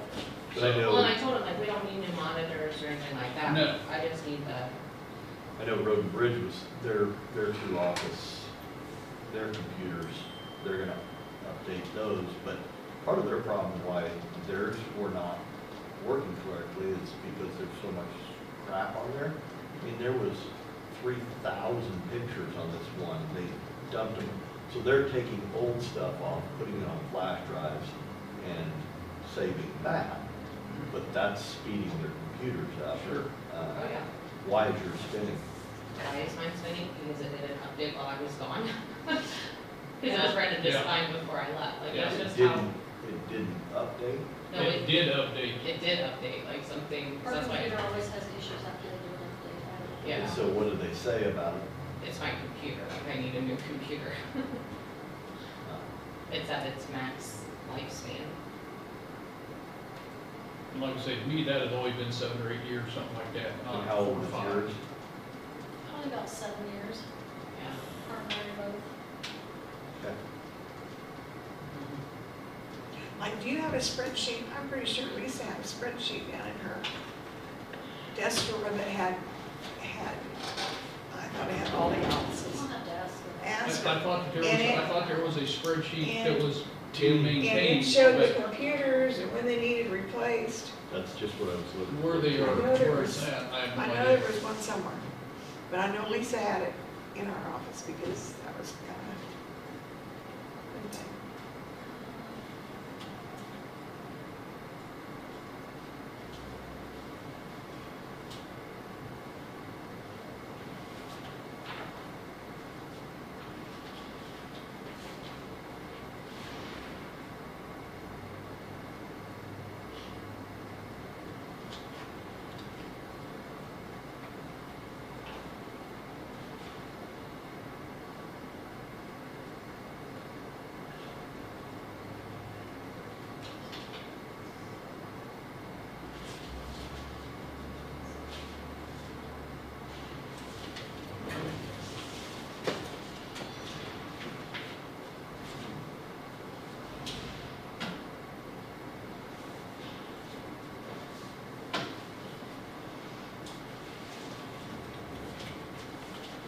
Okay, services that are considered to be out of scope and therefore billed separately include but are not limited to the following.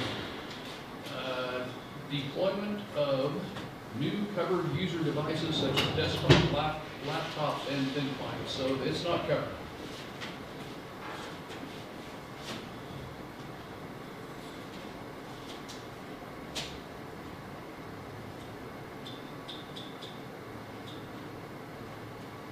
Implementation and updates of non-server software for the customer environment that at IP Pathways discretion is considered a mass deployment activity and is recommended to be performed as a dedicated project under a separate agreement. Well, that would be mass deployment, in my opinion.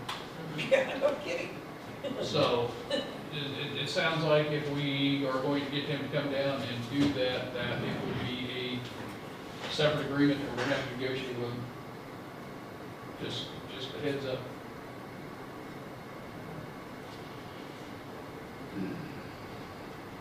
Okay.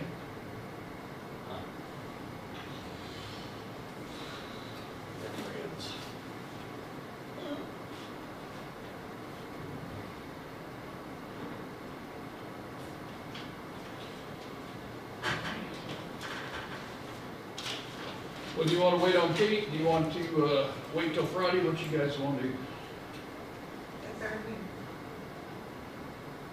Yeah, I mean. I don't want to rush her. I'd say let's just wait till Wait till Friday Friday. and call it good. That's fine. And then I'm gonna email Rob when I get home, letting him know that we're working on it.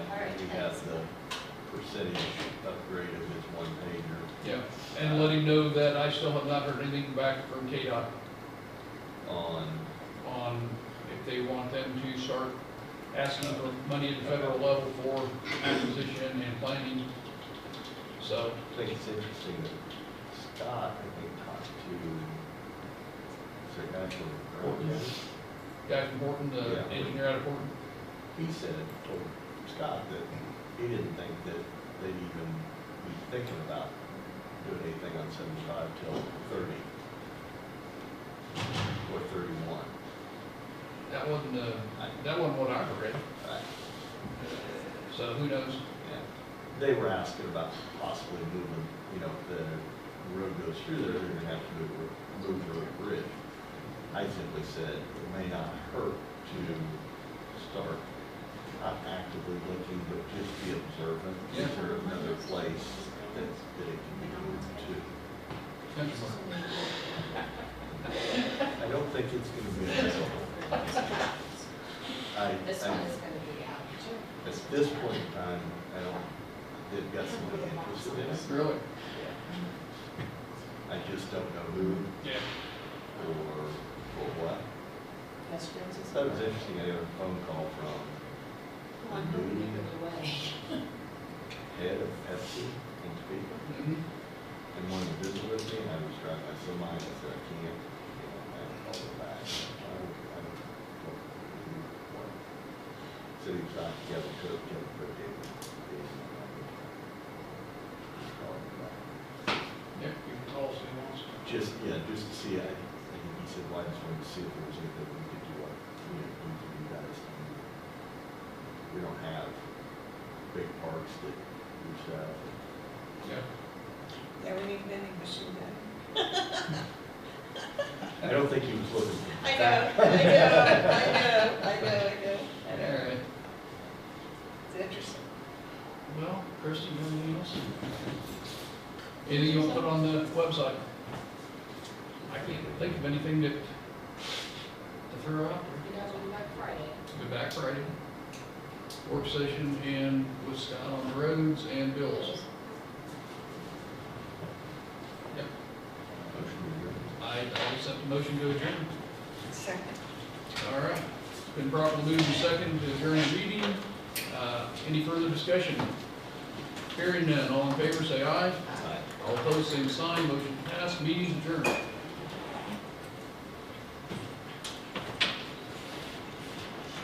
All right. Thank you. You're welcome. Thanks, Aaron. Bye. Welcome. See you later.